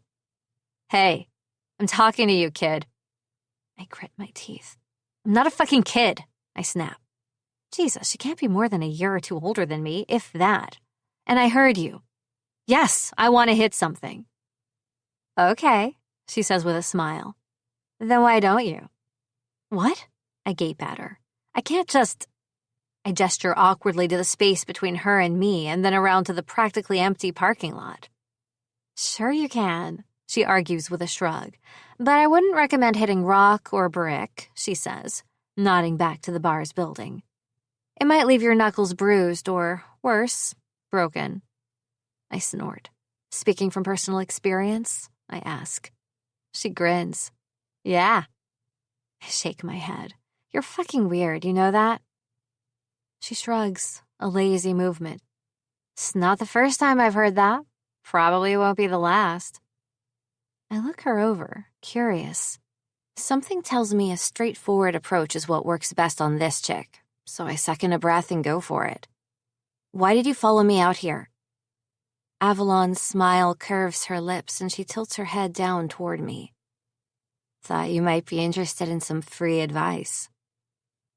I sigh, putting one hand behind my neck and leaning it to one side, feeling the need to crack it. Go ahead, I offer casually. What would you do in this fucked up situation? Her smile cuts through her face and makes a shiver run through my spine. I'd give my enemies a taste of their own medicine. It's a simple statement, and yet I know she means something darker. What are you saying? I ask cautiously. She pulls one hand from her pocket and gestures back. Your brother and Dean are in there trying to come up with any number of ways to get your mother to divorce this guy, she says. I'm not surprised. Even knowing that the man my mother has married this time isn't your average perv with too much money and time on his hands, I'm still not convinced they won't divorce on their own soon enough. So? Avalon shakes her head. From what I know, sounds like Marcus is planning on making a move soon. Dean hasn't told the others yet, but Marcus probably won't be around here much longer. Doesn't make any sense for them to leave this up to him, does it? No, it doesn't. She keeps talking, and finally I feel like she's captured the breadth of my attention. All of it is focused on her and her words, her ideas. Dean's still on the learning curve, she admits. To what? I ask. To figuring out that women aren't all pretty objects to be kept and protected. He doesn't think that of me anymore, but most girls... She drifts off, yet I get her meaning, and she's right. I love Marcus, but for most of my life, and especially after the catastrophe of my mother's last marriage, he's treated me as little more than a child. Someone to be kept close and protected, just like she said. It probably didn't do anything to change his mind when I called him for help.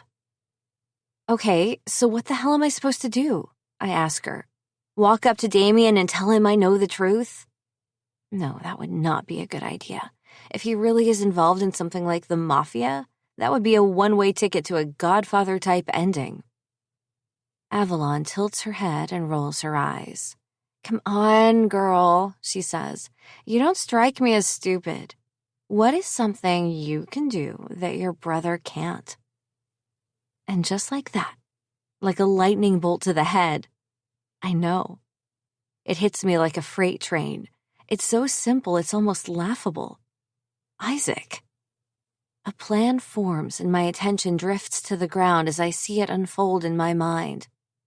Damien must have seen me as an obstacle, or a key, when my mother didn't immediately return at the start of the summer.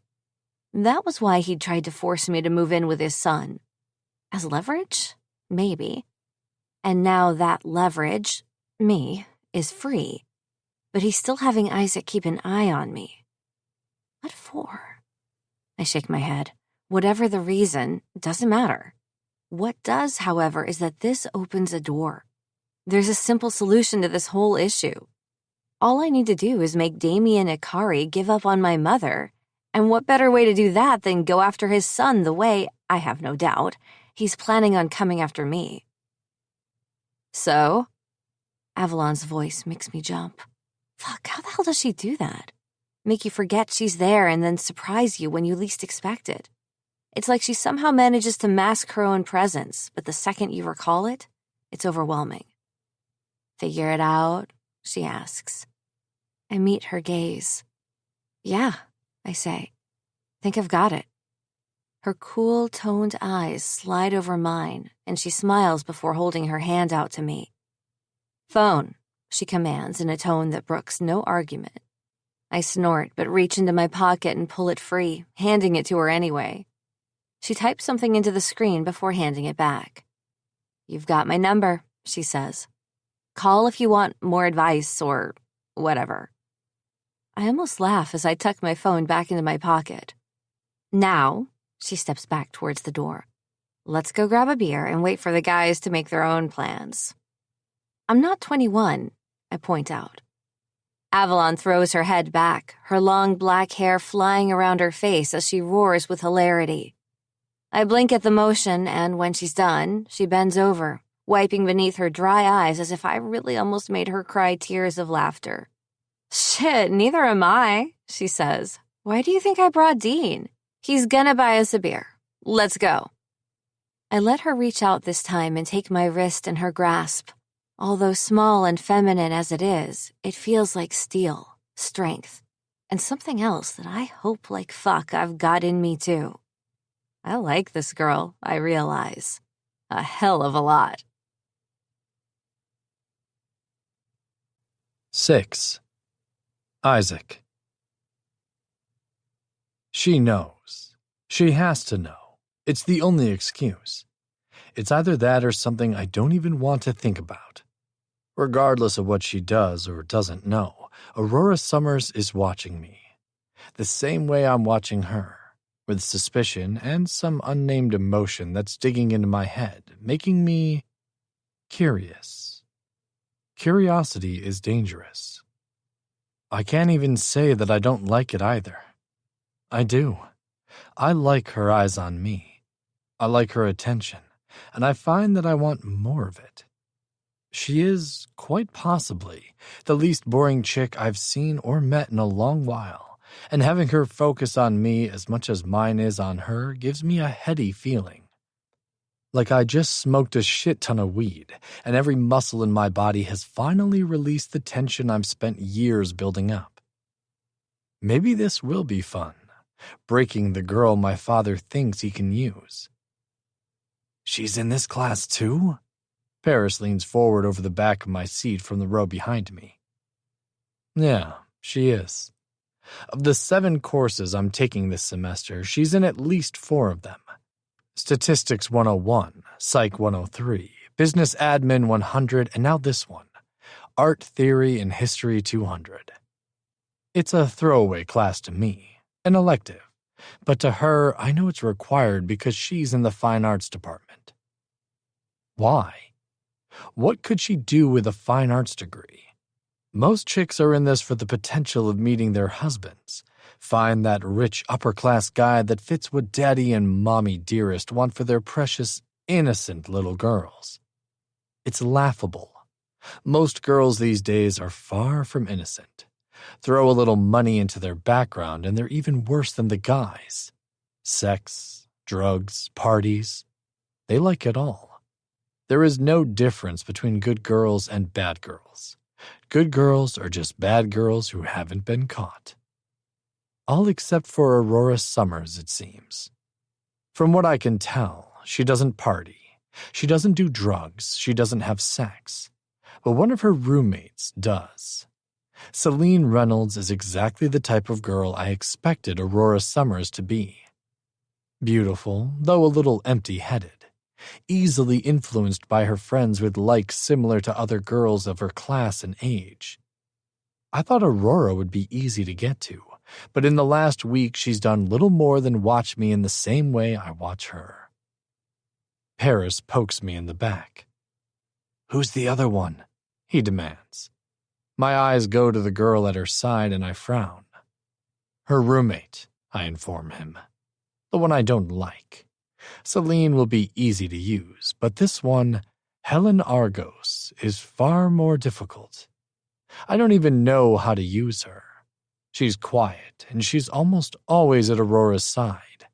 The only thing I do know is that, unlike Celine and Aurora, Helen doesn't come from money. A thought occurs to me. Would money be enough to sway her into spying on my new stepsister? "She's hot," Paris states, reaching up and rubbing the industrial bar pierced through the top of his ear thoughtfully. I roll my eyes. "You think any chick with a working pussy is hot," I remind him. "Not true," he replies. "I wouldn't fuck your new sister if you paid me." I turn back and glare at him. "She is not my sister," I grit out. Paris's mouth curves into a knowing smile and his sharp gaze meets mine. "And aren't you fucking happy about that?" he taunts. Ass. I twist as the door opens and the professor walks in, carrying a small easel under her left arm and a bag overflowing with rolled-up papers on the other. Class begins, and the entire time I'm left sitting there, watching my recent obsession as she ignores me for a change to actually pay attention to the instructor. Is there a reason she chose to sit at the front this time? Every other class she's done her damnedest to get behind me. I don't like it. She's trying to get herself into a position of power, and that just won't do. It's time to put plans into action. I lean back and tap the front of Paris's table. "How fast can you get to work on the rumor mill?" I ask, lowering my voice as the instructor moves across the front of the classroom with her back to us and her hands on the whiteboard, as she writes down a list of names and influential figures in the history of art. Paris tilts his head to the side and then glances around the room. He considers his options and then nods. "I'll have something done by the end of the day." That's it. He already knows what I want from him. I lean forward once more and focus on the back of Aurora's head. Her hair is twisted up into a braided crown today. Little flurries of strands hover around her face. The hairstyle leaves the nape of her neck bare. It's a temptation, that naked skin. I lick my lips. Fuck, Paris is right. It's a good thing she's not my real sister. A damn good thing. As soon as class ends, Paris is up and out of his seat. Hey, Jasmine, wait up! A small smile graces my lips as he slings an arm around the shoulders of a tan blonde near the classroom door, and the two disappear out into the hall.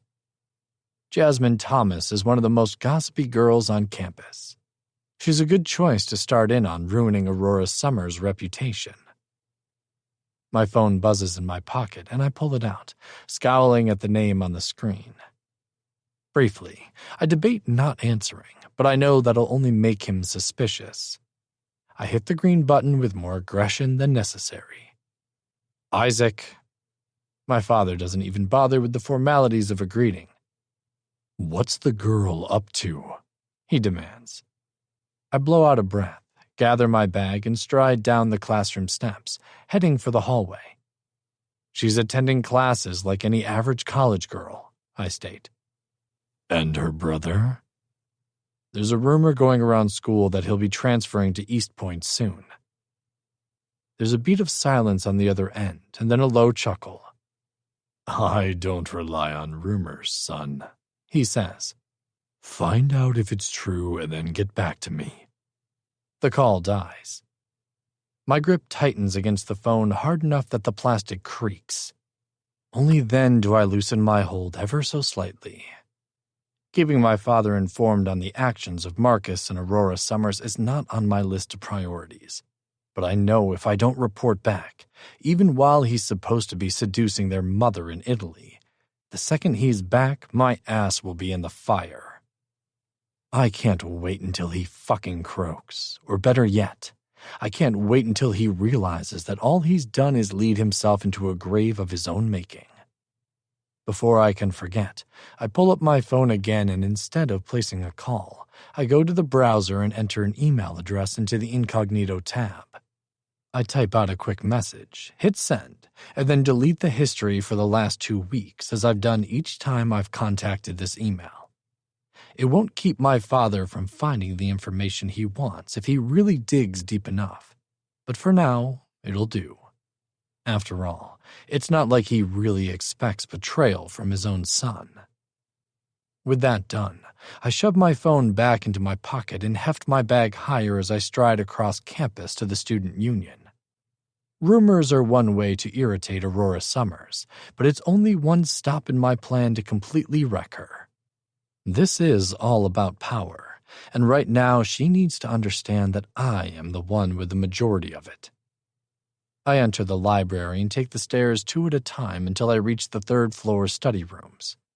I pass several open doors and even a few closed ones until I come to a room at the very end with the door left cracked. I knock once and push inside. Shep lifts his head and pulls out an earbud. Any news? I ask, shutting the door behind me and flipping the lock. He shakes his head. Nothing yet, but I did manage to hack her student account. Let me see. I take a seat at his side as Shep flips the computer screen towards me. I take the mouse and scroll down her barren email list. She's a new student, so it's not surprising. I scrub a hand down the side of my jaw. What do you want me to do? He asks. I consider the question for a moment. How easy is it to get a key to her dorm? I ask. Shep arches a brow. Simple. I nod. Do it. I want access to her. I've got Paris working on some rumors. You think rumors are going to break her? He asks with an arched brow. Knowing who her brother is, I doubt it. No, but I'm not playing with an unemotional robot here. I'm playing with a human woman. She may not act fragile, but once the real bombardment of my plans starts to hit her, one after another, it'll be only a matter of time. Rumors, humiliation, strokes of supposed bad luck. Poor girl. By the time I'm done with her, she'll be begging her mother to leave California. Get someone into her space, I order. I want cameras set up. Hide them well. Shep gives me a look, but I don't respond to it. I know what he's thinking. He doesn't like it, but he recognizes the necessity of it. In the end, Aurora Summers will either be broken down into nothing and she'll be alive, or she'll be nothing but a pawn in my father's hand. And that, as both he and I know from experience, is a fate far worse than death. I'm doing this for myself as well as for them. Aurora Summers is just the tool I'll use to bring my father down from that pedestal of his. Once I light this match, I'm gonna stand back and watch him burn. 7. Rory. Rumors. The bane of a woman's existence. No one can really stop a rumor once it's out there. Plus, I have neither the will nor the desire to change people's minds. That doesn't mean I don't still find it fucking annoying. I heard she used to sleep around at her high school. Marcus's sister? Are we even sure they're related? They look nothing alike. What if she's adopted? They have different fathers. Of course there's no resemblance. No one as amazing as Marcus could possibly be related to someone as boring as her. I heard she seduced her mom's last husband. That last one makes me flinch, though only on the inside. I've perfected the poker face when listening to shit like that. Growing up in elite circles, I had to. What irritates me even more, though, is that some of these rumors aren't even that far from the truth. I can't tell if that's because someone knows something they shouldn't, or if they're just throwing darts into the dark, hoping they'll hit a target. What the fuck is your problem? I blink as Celine strides up to where I'm sitting, waiting for class to start. She slams her bag down on top of the desk, turning and glaring at the two girls behind me whispering to each other.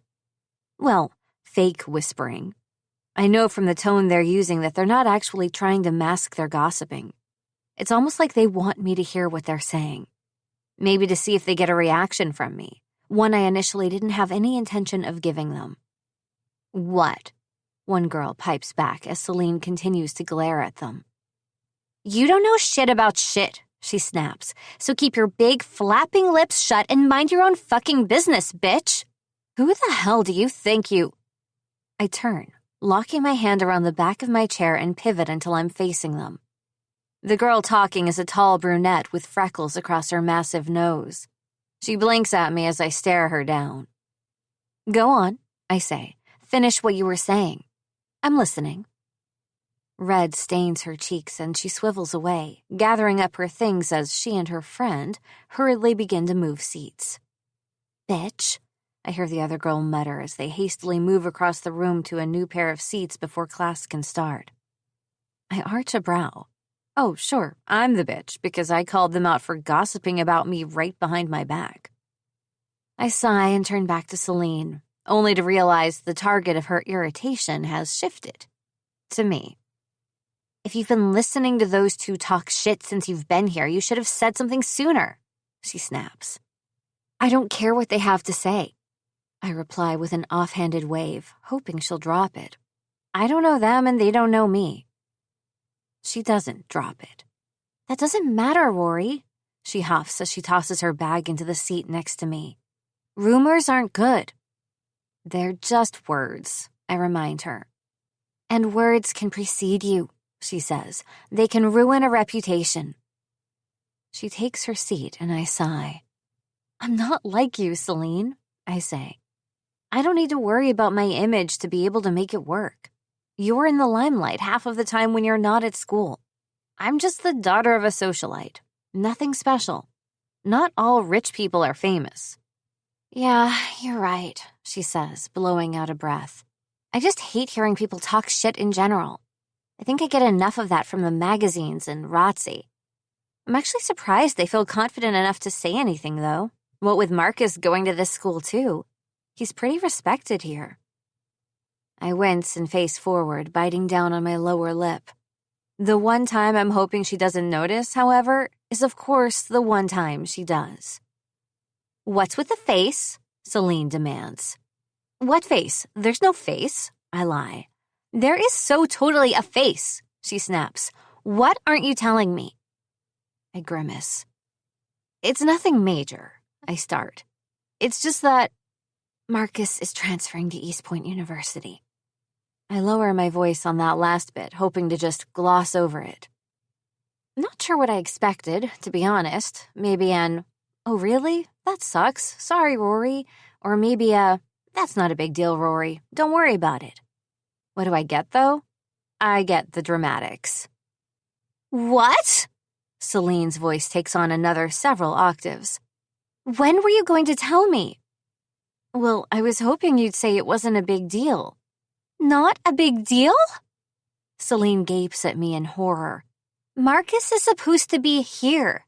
You moved all the way to California instead of going to East Point yourself because he was here." "I came here because of you, too," I say in a quiet tone. She shoots me a bland look. "That's sweet of you to say, Rory, but we both know you really came here because you missed him. He's your brother. You guys have been close since you were kids." "Not recently," I mutter dourly. Before she can respond to that, though, I shake my head and sigh. "Don't make a big thing about it. I'm trying not to. Besides, this is a good thing now. I mean, I don't have to worry about him going all overprotective big brother on me." "I just don't understand why he would do something like this to you," she growls. "Doesn't he know how excited you were to finally be able to see him regularly, and now he's just, what, moving? No warning or anything?" "Marcus does what Marcus wants." I offer a lame, half-hearted shrug. "Can we just drop the subject, please?" Celine goes quiet for a moment. It's only when I feel the burn of her gaze on the side of my face that I turn to look at her. "And the rumors?" she finally asks. "Any clue where those are coming from?" I shrug. "It just seems a bit odd for you to show up at Hazelwood and then a few weeks later to be the talk of the town," she says. "You haven't made any enemies since you've been here, have you?" I frown. She does have a point. The rumors don't make any sense. I haven't been here long enough or done anything extravagant enough to elicit this kind of response in people. That is, unless someone is starting them on purpose. As soon as that thought crosses my mind, the door to the classroom opens, and the face I've been trying to avoid as much as possible for the last week enters. It's like lightning strikes my brain. He tips his head up, an arrogant smirk on his lips as he turns, looking away from the girl he's walking with, and his gaze meets mine. And I know. That motherfucker. As if he senses my thoughts, his smirk grows. Isaac brushes off the girl talking to him and heads down the first row of desks. He takes a seat directly behind me, and I stiffen when I feel his hot breath brush against the back of my neck. I should have worn my hair down. "Hello, Aurora." The penalty for punching a classmate probably isn't as severe here as it would be at other universities, but only because most of the students here have been far wealthier as infants than any of the faculty or staff at Hazelwood ever have been or ever will be in their entire lives. That doesn't make my desire to wipe that cunning smirk I know he's still wearing off of his face. Even if I manage to hold my physical temper back, I can't help the words that come out of my mouth. "Fuck you, Isaac." His chuckle is dark, and something about it makes shivers skirt down my spine. "What's wrong, sis?" he asks. "I'm just checking in and seeing if you've been enjoying your time at Hazelwood. Have you spoken to your mother lately?" "Rory?" I can feel Celine's confusion as she glances from me to the man behind us. I ignore her in favor of focusing the whole of my attention on him. His words solidify my suspicions. Isaac Ikari is the source of these outrageous rumors. My only question is, why? Slowly, I turn in my seat until I'm facing him. Eyes like icicles meet mine. It's not fucking fair. His beauty is almost blinding, and yet underneath it all, I know there lies a man of sinister intention. "What do you want, Isaac?" I demand. "What makes you think I want something, sunshine?" I blanch at the nickname, but force myself to slap on a sickly sweet smile. "The fact that you're here talking to me," I reply with exaggerated amiability. I want to be clear to him that I don't trust him or his father. But if I'm wrong, then I suppose the only way to ensure that I don't mistake your kindness for something else is to never talk to me again. He laughs, even slapping a hand to his chest and sitting back as if he's been mortally wounded. You hurt me, sunshine, he says. I was hoping we could become closer. I'd rather have sex with a diseased, boil-infected frog, I reply with that same smile. Make no mistake, Isaac Ikari. I want nothing to do with you or your father. I don't trust you.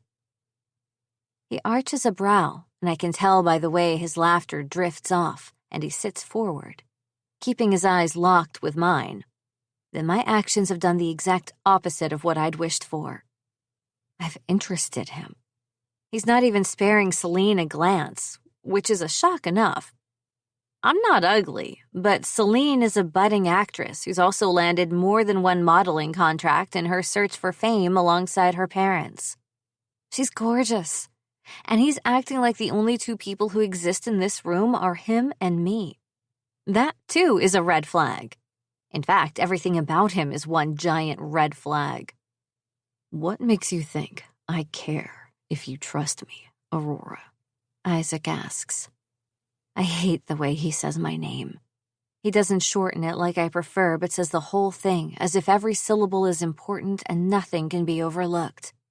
Even if that's what I want, to be overlooked, to be ignored by him, to be invisible to his eyes.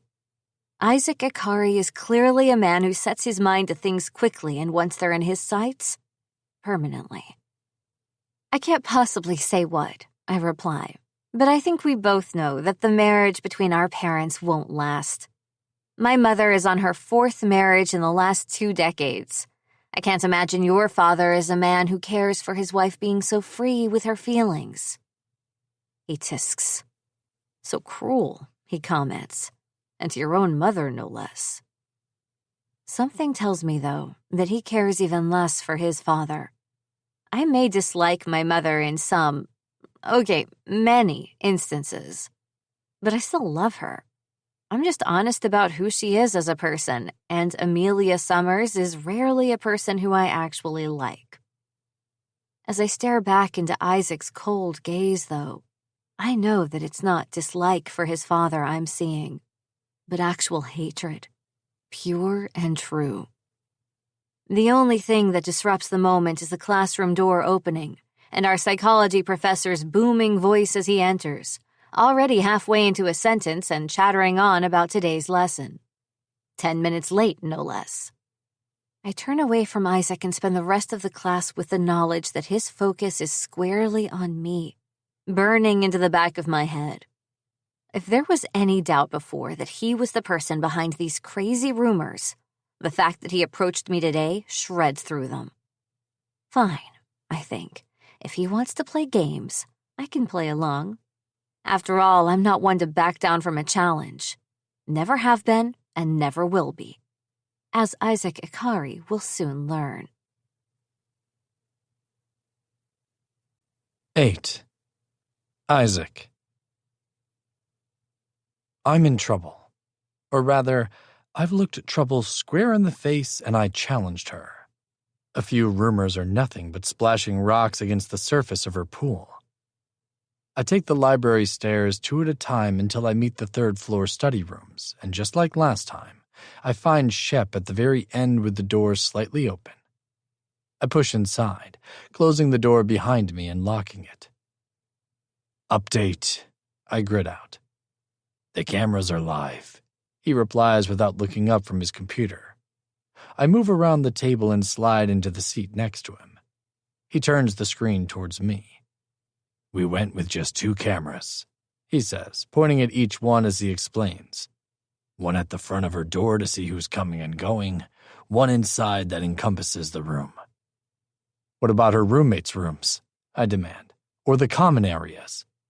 Unlike other universities, Hazelwood is geared toward the rich and famous. Instead of white brick walls and 2 beds squished into a tiny space, Aurora Summers' dorm room is one in a small apartment. It's about the size of a small, mid-level hotel room, with soft beige walls and a lush off-white carpet. I point to the screen. "There's a cutoff here," I say. Shep cuts a look my way. "That's the entrance to the bathroom," he says. "Why don't we have one in there?" He arches a brow. "Didn't take you for a voyeur," he comments. Fuck. I'm not usually, but something about this girl is throwing me off. 2 cameras are not enough. I want more. I want to know where she is and what she's doing at all times. She's like an itch under my skin, one I can't reach or scratch, and it's driving me mad. "We should have a camera at least in the common area," I say. Shep is quiet for a moment, but when he speaks, his voice dips low. "What is the goal here, man?" he asks. I look at him. "What do you mean?" "You know exactly what I mean," he says. "What are you trying to do? I know you're trying to drive her to the brink, but the cameras aren't going to do it. I can understand a few just to keep watch, but are you hoping to do something else with this footage?" He arches a brow. "I don't give a shit about this chick, you know that. But are we planning on streaming her private life for the world to see? Or is this just for your personal pleasure?" A dark feeling unfurls in my gut. No, I don't like the thought of anyone seeing Aurora's private world. I can feel my shoulders tighten. If I'm being completely honest, I'm not all that comfortable with even him being able to see this either. But he's the tech man. He's learned more about computers than I'll ever be able to understand in my life. I need him. I need this. "I'm not streaming it anywhere," I tell him. "I'm just being cautious." He eyes me for a moment before turning his attention back to the screen. "If it's just caution, then let's just leave these 2 cameras. I don't want to chance them being found by adding more." I press my lips together, but I don't push the issue. Maybe he's right. Maybe I am being too overbearing. My gaze trails his to the screen as the door to the girl in question's bedroom opens and she appears, tossing her bag ahead of her with more force than necessary. It lands on her bed with a bounce and she turns, shutting the door behind her.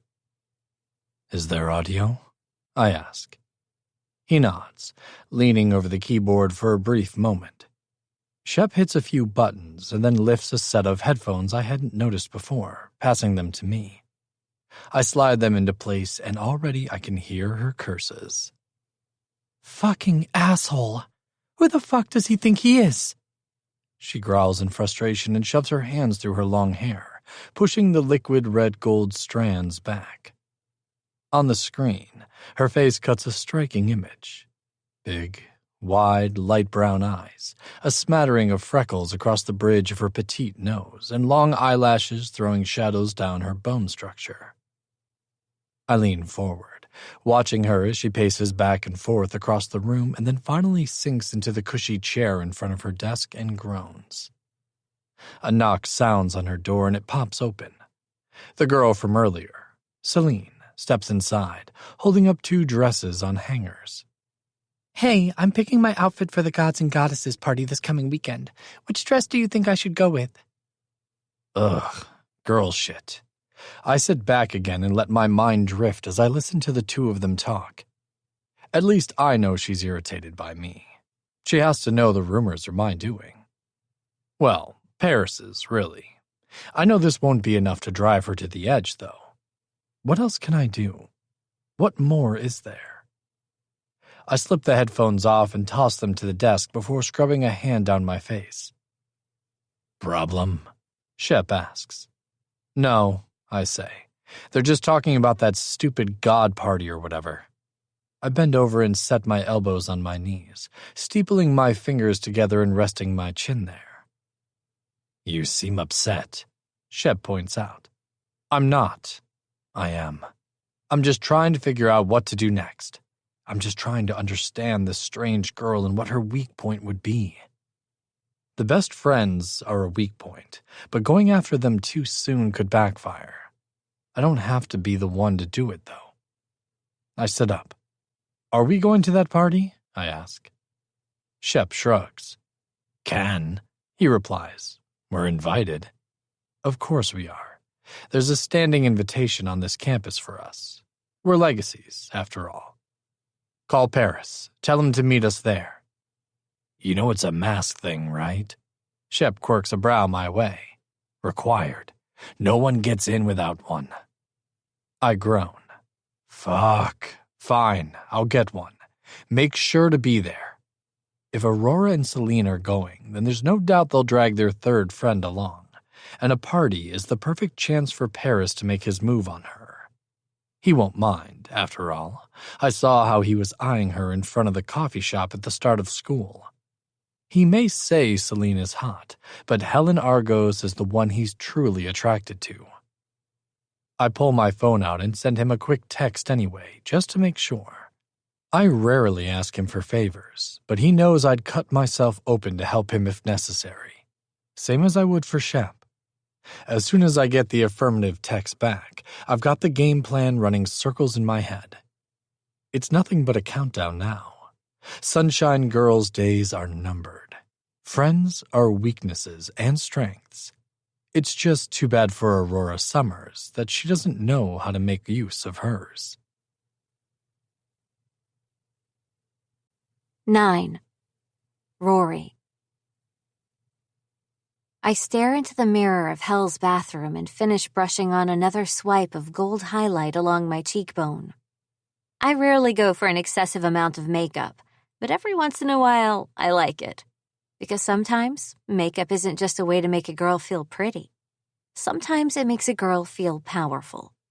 Tonight, it makes me feel like the goddess I'm pretending to be.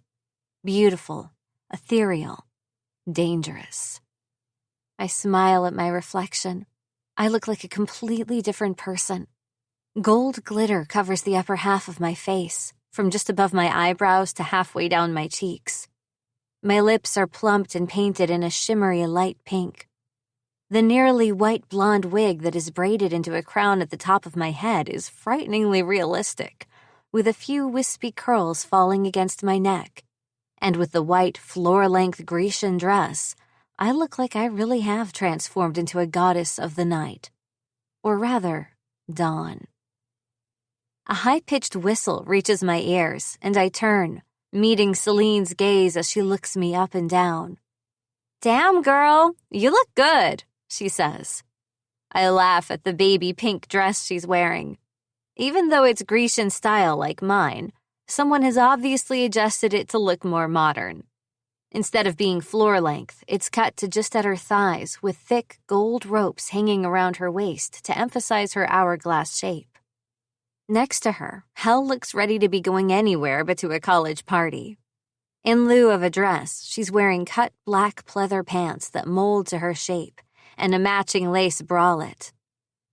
"Who's your goddess?" I ask. Hel holds up her mask, showing a half mask made to look like a skeleton's face. "It comes with a crown," she says, lifting the crown in question in her other hand. My eyes widen. An array of sharp-pointed sticks pokes out of a ring of dead roses. "Underworld or something?" I ask. "Yep." She pops the last syllable. "If anyone asks, I'll tell them to guess.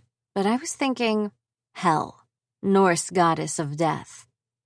"I'm Aphrodite," Celine pops in. "Oh, we can tell," I say as I slide past her. "What?" She puts her hands on her hips and glares playfully at me. "How?" "You're practically exuding sexuality," I reply. "Are you planning on killing all the guys tonight or fucking them?" She thinks about it for a moment. "I don't know yet," she finally admits. "I'll decide when I get there." I shake my head. Lord help whoever tames her. "Wait, who are you supposed to be?" Hel asks as I pick up my mask from the common room coffee table and slide it into place. I'm glad I went with a soft white mesh instead of something hard and plastic. The fabric molds to my upper face. The glitter looks like it's leaking down, like I'm crying liquid gold. "Eos," I say. Celine frowns. Who's that? Aurora, Hel replies. I smile. She gets it. What? Celine scrunches her face up as she looks between us. Am I missing something? Yeah, I say, but you usually are. Her lips press together and she offers me a bland glare. Just for that, she says, you have to dance with me tonight. I laugh, shaking my head. Come on, I say, we're gonna be late. Fashionably, Celine calls after us as Hel and I move towards the door and out into the hallway. Together, the three of us head out.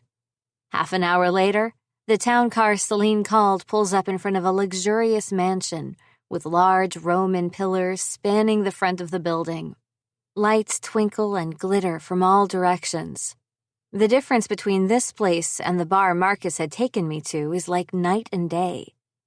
And yet, I feel as though I'm stuck somewhere in the middle of the two. Born into wealth and luxury, bored with the fallacy of it all. Craving reality and yet also frightened of the darkness it holds. Dusk and dawn. That is who I am. Tonight it's just a little more obvious than usual. Just before we enter the house, Hel latches onto my arm. Are you still planning on getting back at that guy tonight? She asks. Her words bring me back to reality and remind me of the real reason why I came tonight. I double-checked with Celine and asked her to ask around, and sure enough, Isaac Ikari was invited. He should be here. Yes, I answer her without hesitation. I'm not backing down. Her hand tightens on my arm. Just be careful, she warns. I've heard some pretty shady stuff about him on campus this past week. I tilt my head in her direction. Shady in what way? I ask. Hel looks up at me with wide, dark eyes and slowly loosens her hold until her hand is barely pressed against my arm.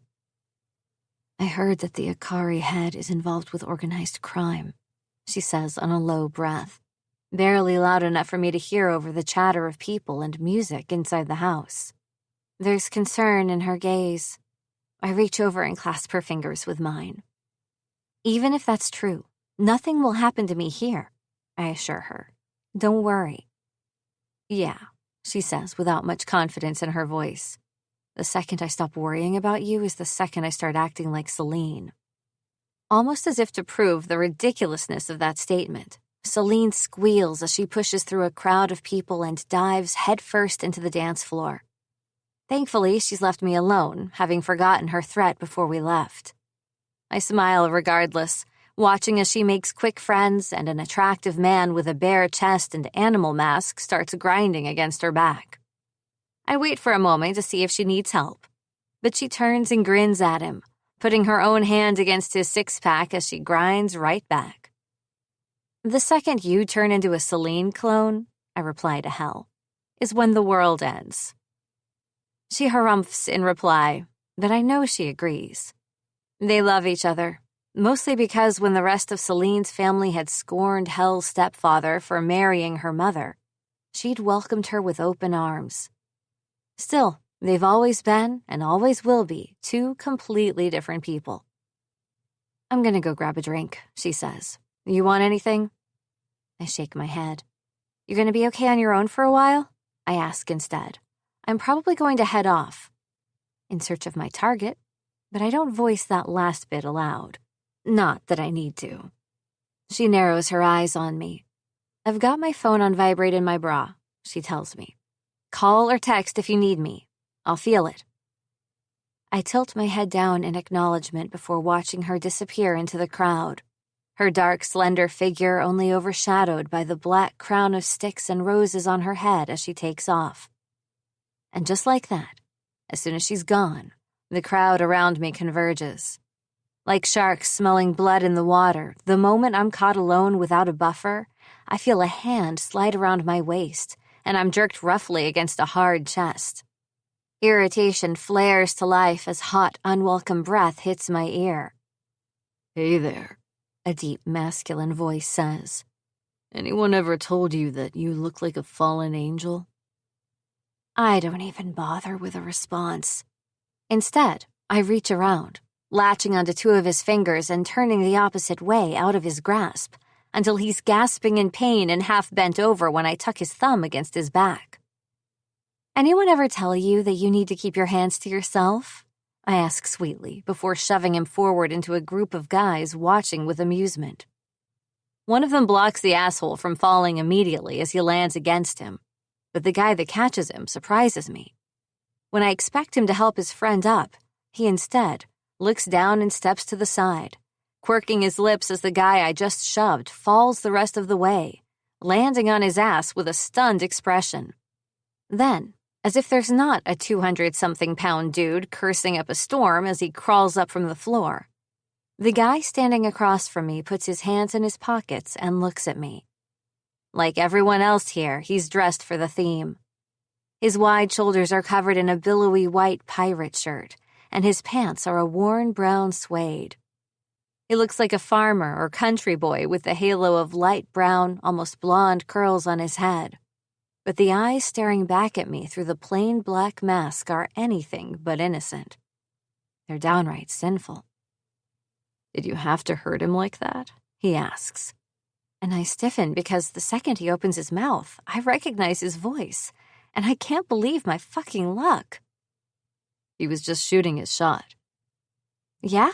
Well, I was shooting him down," I reply casually, crossing my arms. On the outside, I'm cool as a cucumber, but on the inside, I'm a riot of nerves. There's no way Isaac recognizes me, not with the wig and makeup. Right? Isaac looks back at the guy brushing himself off and glaring in my direction. "Yes, you were," he says absently, putting a hand out and stopping the douche when he moves towards me with a snarl. "Whoa there, my man. I think she's a bit too feisty for you. Don't you agree?" "You fucking bitch." Isaac's hand turns into a fist as he clenches his fingers into the guy's dress shirt, nearly ripping a few buttons off in the process. I press my lips together, but it's only to keep them from dropping open completely when Isaac turns and gets into the guy's face. That smile still in place, though it grows a bit tighter. "I suggest you walk away." Isaac's growl isn't a request. It's a command. One that makes the man pause and take notice. Despite the fact that he's obviously bigger and heavier than Isaac, there's something very acute about Isaac's smile. Something predatory. Sharp. After another moment, the dude nods and Isaac releases him. I watch with curiosity as the guy turns and disappears into the crowd without another glance back. What is it about Isaac Ikari that, even when his identity is supposedly hidden, he commands respect and authority? I don't know, and to be honest, I'm not sure I want to find out. But it's too little and too fucking late now. The two of us are bound through this thorny maze until we reach the center. I think back, remembering all the little digs and rumors that have been floating around this past week. All because of him. Now that he's gone. Isaac nods, and the posse around him disperses without another word. The two of us are left in the front hall of one of Hazelwood University's notorious frat houses, with only the sound of music drifting in and gold glitter fluttering around my eyes every time I blink. I stiffen as he moves towards me, reaching down and grasping my hand. He lifts it and bends. My chest tightens, and all of the oxygen in my body freezes as the feel of his lips brushes against my knuckles. They're softer than I thought they'd be. He's such a hard man to read. I thought he'd be hard all over, but his lips are like silk against my skin. And it isn't until his head tips up, those blue eyes looking up at me with curiosity and interest, that I finally force myself to start breathing again. "Can I ask who you're supposed to be, goddess?" Do I answer, or will it be too obvious? He didn't react to the sound of my voice. Maybe I really am unrecognizable in this getup. What kind of goddess would I be if I just gave everything away? Those full lips of his quirk up even more, and he straightens, getting taller and taller until I'm forced to tip my head back to meet his gaze now that we're a little more than a foot away. "A mystery, then," he replies. "I like it." "And you?" I ask. "You don't look like a god." Now that comment has him chuckling as he releases my hand from his grasp and takes a step back. "Maybe I am and maybe I'm not," he replies. "Maybe I'm a human in godlike clothes. Aren't we all?" I don't mean to say the words, but as soon as they're out, I know I can't take them back. It was my own thought and not something said to draw him in. He doesn't seem offended, though. In fact, he tilts his head and I feel that gaze of his sharpen. "If you won't tell me your name, then what am I supposed to call you?" "I think goddess is good enough, don't you?" He laughs. "Fair enough," he replies with a shake of his head. Isaac holds out his hand. "Then, Miss Mystery Goddess, would you care to join me?" Placing my hand against his feels wrong. It feels like going against nature or stepping straight into the path of a tornado. Yet, I do. I do it because I'm tired of feeling like a child in need of protection. I'm tired of waiting on the sidelines while the actions of everyone but myself, my mother, my brother, a stepfather I never wanted, hold control over my life. Not anymore. Hell's warning rings in the back of my head. The Akari family and organized crime. Dean's caution to my brother. All of them are rolling around in my mind, telling me to turn back. Only one voice is screaming above the rest. She's shouting, "Hell yes, bitch!" And unfortunately, that's the one I listen to. It's dangerous, I know. There's no maybe about it. But I think I'm starting to like the danger. 10. Isaac. Sneaky, sneaky, sneaky. It's impossible to keep my amusement from shining through.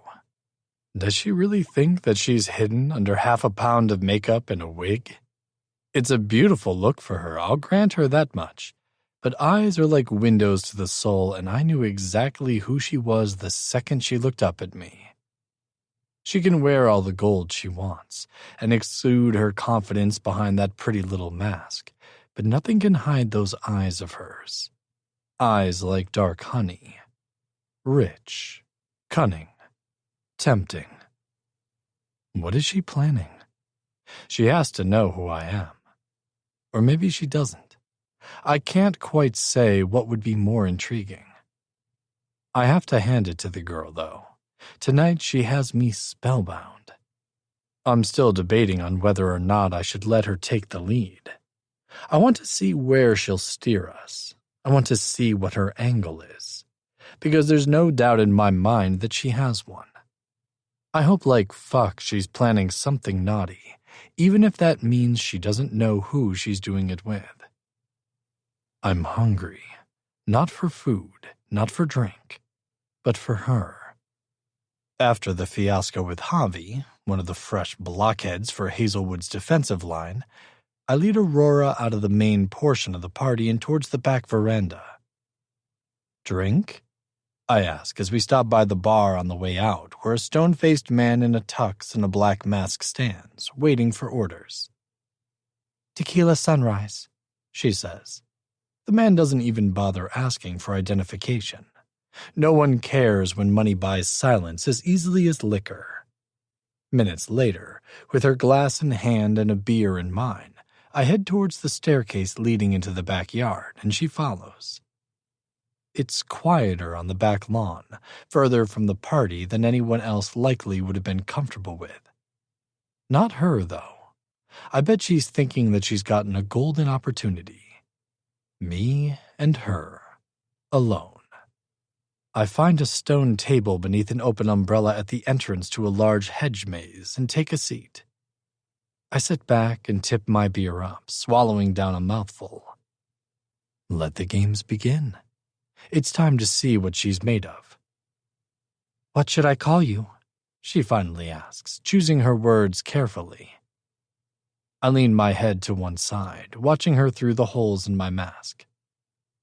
"Icarus," I decide. You can call me Icarus. Seems fitting, considering it's only a few letters away from my real name.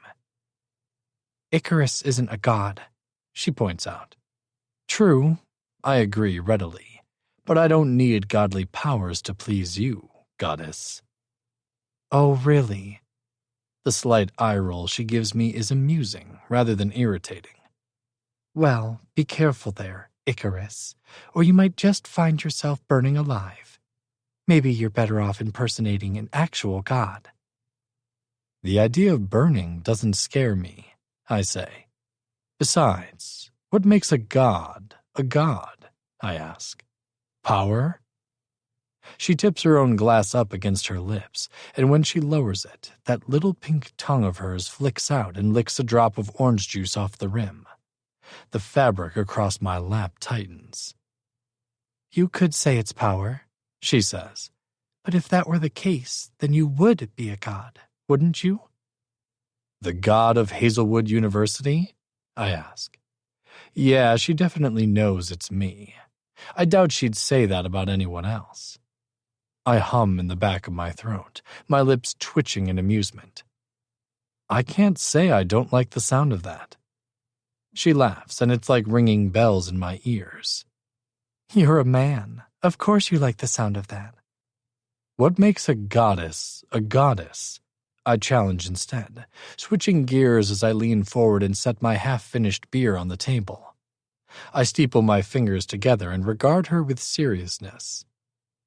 She doesn't react. In fact, she acts as though she can't even sense my hard gaze at all as she lifts her drink and downs another mouthful before pushing it onto the table as well. It's not power, she confesses, looking up at me through thick, dark lashes. Despite the blonde of her wig and the lightness of what I know to be her natural hair color, her lashes are ink black like the night sky. Then what is it? I press, curious. It's a willingness to do whatever it takes to succeed, she says. I wait, something telling me that those words aren't all she has to say, and after a moment, I'm rewarded for my patience. Aurora blows out a breath, turning her head away. Small droplets of sweat collect on her neck and her collarbone. My gaze zeroes in on one as it slips over the dip of bone structure and down into the cleavage of her dress. Stepsister, I remind myself. Tool, pawn, baggage, enemy. That's all she is, all she's supposed to be. My cock, on the other hand, doesn't seem to give a fuck. Needy bastard. Maybe I should have let one of the other girls hanging around Paris and me earlier suck me off before this. It's too late now. A goddess doesn't need power, she continues. She already appears weak in the face of a god. No, what she really needs is durability, perhaps even adaptability, a way to ensure that no matter what happens to her, she can keep going, keep breathing, keep living, as if nothing can touch her, nothing can hurt her. Silence stretches between us, and she doesn't speak again for several moments. Neither does she reach for her drink. You speak as though you have experience with that, I comment, on the need for durability. Her lips pinch together and the skin around the corners of her mouth whitens even beneath the makeup. Then, with careful movements, she looks my way, lifting her gaze to meet mine in challenge. Do you always ask your dates such philosophical shit? She asks, shaking her head with a quiet, almost mocking laugh to herself. In the end, none of it is real. The only real thing we can count on is what we can see and feel. The fact that her words are almost an exact replica of something I might have said stuns me into silence. Loath as I am to admit it, I think Aurora Summers and I have a little more in common than wayward, shit-tastic parents. Unfortunately, relating to her won't save her. In the end, I'll still use her. As if she senses the dark direction of my thoughts, she leans forward, pushing her drink away. What do you really want, Icarus? She licks her lips. Tell me, and perhaps I can make it come true. Several emotions hit me at once, many of them contradicting. Thrill, disappointment, arousal, regret. Thrill because I know where this is going now. Disappointment because I almost expected more from her. Arousal because my dick doesn't know what to do with itself when an interesting woman sets herself in my path. And regret because I know I'll do it anyway. I stand up and hold out a hand. Why don't you come with me then, I offer, and figure out for yourself exactly what I want. The feel of her fingers grasping for mine is like a ringing bell of warning in my head. I ignore it though, because when Aurora Summers, pretend goddess, lifts her honeyed gaze and her eyes meet mine, nothing can stop me from doing what I'm about to do. I want to know what it feels like to walk on the darkest of lines, and I want to see her there with me. 11. Rory. Icarus. Of course, that would be the name he'd give me. Sure, Icarus was intelligent, a veritable genius, but he was also arrogant. Ultimately, that was his downfall, as it will be for Isaac. My heart pounds against my ribcage, fast and fluttering, like a caged bird, pretty and trapped. Isaac's philosophical words were disturbing, too much so. His tone was almost poignant behind the veneer of indifference. I relate so fucking hard. I feel like my insides are squeezing me tight, cutting off my blood flow, cutting off my airflow. The world is narrowing down to one pinpoint I can see. Isaac Ikari. Now is the time, the last moment I can turn back and pretend I never intended to get mixed up with him. Despite knowing that, my feet continue forward and my mouth keeps silent. The truth is, even if I were to turn back now, the reality that both he and I are in won't disappear. The rumors will continue. Our parents will remain as they are. They'll always be who they are. So I let myself be pulled past the point of no return. I go willingly into that dark night, and even if a light somehow reaches me once again, I don't think I'll regret these actions. Marcus warned me before he left the first time that people like us will always attract hidden agendas. I didn't know what he meant then. I do now. The thought that I have nothing to prove is the biggest lie people like me tell ourselves. I have so much to prove. To myself, to my brother, to my mother, and to Isaac. I know exactly how they see me. Weak, easily manipulated, powerless. It's my job to prove them all wrong and show them exactly how done I am with being treated like a pawn in their games. I am no man's pawn. Each second that ticks by makes me want to hurry my movements, like a clock is ticking down the time I have left. If I don't do this, if I don't end this sham of a fucking marriage between Ikari and my mother before it's too late, then... Isaac's hand tightens against mine, pulling me from my internal thoughts. His hand is warm, but not grossly so. There's no sweat, just heat and confidence. I look up at him, staring at the back of his head, analyzing his outline. Has he ever felt out of control before? What will he do when he realizes who I am? What will I do in response? The two of us slip deeper and deeper into the garden's maze behind the frat house mansion, the lights and the music fading as darkness surrounds us. Silence echoes up into the midnight sky. Stars twinkle down overhead. The soft scents of wet soil and freshly cut grass invade my senses. My skin tingles, invisible needles prickling me, as if waking up from a long sleep. So, goddess. Isaac stops as he comes out in the center of the garden to a stone gazebo and turns to meet my gaze. "What'll you do now?" he asks. I tilt my head to the side and pull my hand away, wiping it casually against the side of my dress. It's a good thing I'm wearing a mask, I think. He can't see my face, and hopefully that means he can't discern the riot my emotions are causing. Right here, right now, I'm just a girl he's interested in. Not his fake stepsister, not his enemy. Just an illusion. I smile. Why don't we have a seat? I ask, gesturing to the gazebo. Why don't you tell me why you're out here with me? He counters, stepping closer. Fine, if he wants to play it that way. My hands hit his shoulders and I shove, pushing him back until his spine is against one of the hedges. Behind the mask, his eyes widen in surprise, and then narrow as I lean up on my toes and bring my face right before his, sliding closer and closer until my lips are a hair's breadth from his. Is this what you wanted then?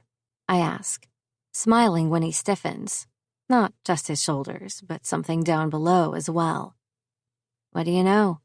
Messing with Isaac Ikari is enough to make a girl feel powerful. I should be careful not to get addicted to the feeling. Done with your games now, huh? He replies coolly. What makes you think I'm playing a game? Hands latch onto my arms and he spins both of us in such a quick motion that my lips part on a gasp, and before I know it, my back is pressed into the hedge and I'm lifted off my feet. Left with little recourse, I wrap my arms around his shoulders and my legs around his hips, tightening my limbs until I'm not at risk of falling. Is this what he does to keep girls off balance? I hate to admit it, but it's working.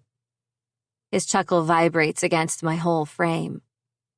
You and I both know that we've both been playing a game since the moment you looked at me and crooked your little finger. His words are breathy, hot. Shock hits my system when I feel his lips move against the side of my throat unrestrained. He shows no hesitation, no nervousness as he follows the path of my pulse until he reaches the underside of my jaw and opens his mouth to press a hot kiss to the skin there before pulling away.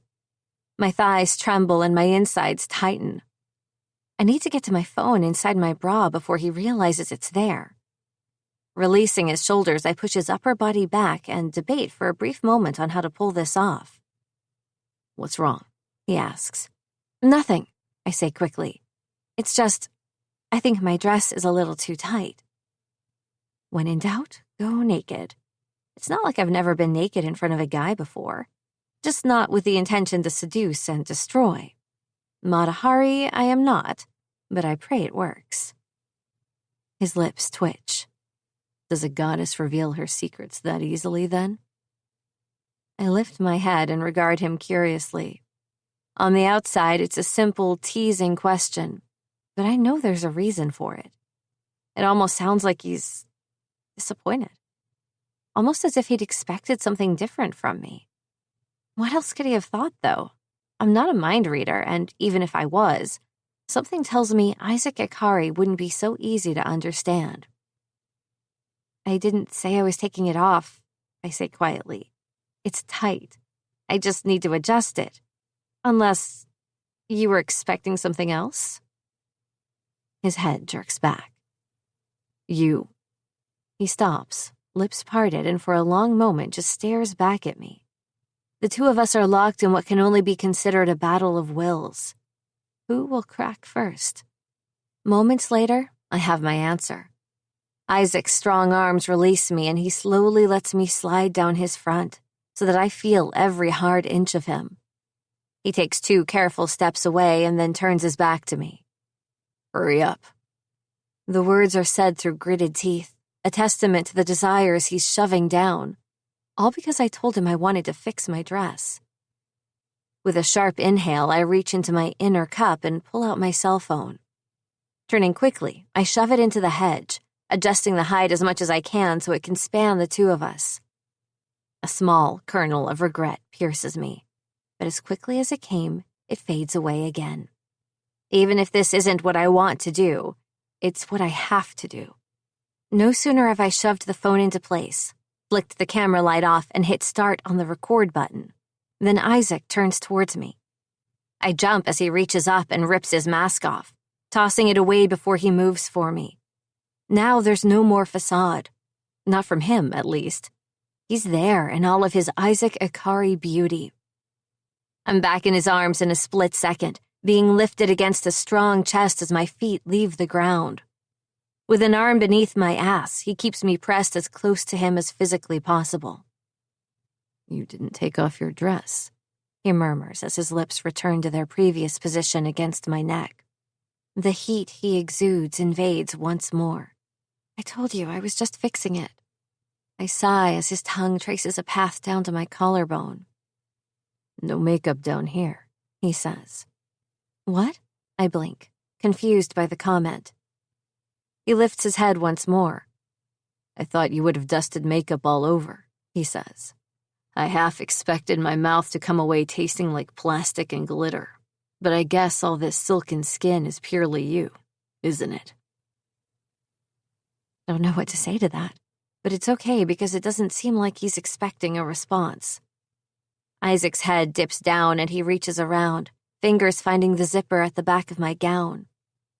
"You should have taken this off instead of fixing it," he says as my dress loosens and the fabric at the front begins to drift down.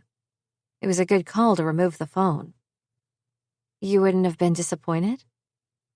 What makes me ask the question? I don't know. The curiosity keeps me from taking it back. Isaac's head moves back once more and cool air filters over my skin. I swallow roughly, nervously. "What makes you think I'd be disappointed?" he asks. "You seemed like it," I said. He arches a brow. "This isn't disappointment, goddess," he says, rubbing his fabric-covered cock against me between my legs. "It's excitement."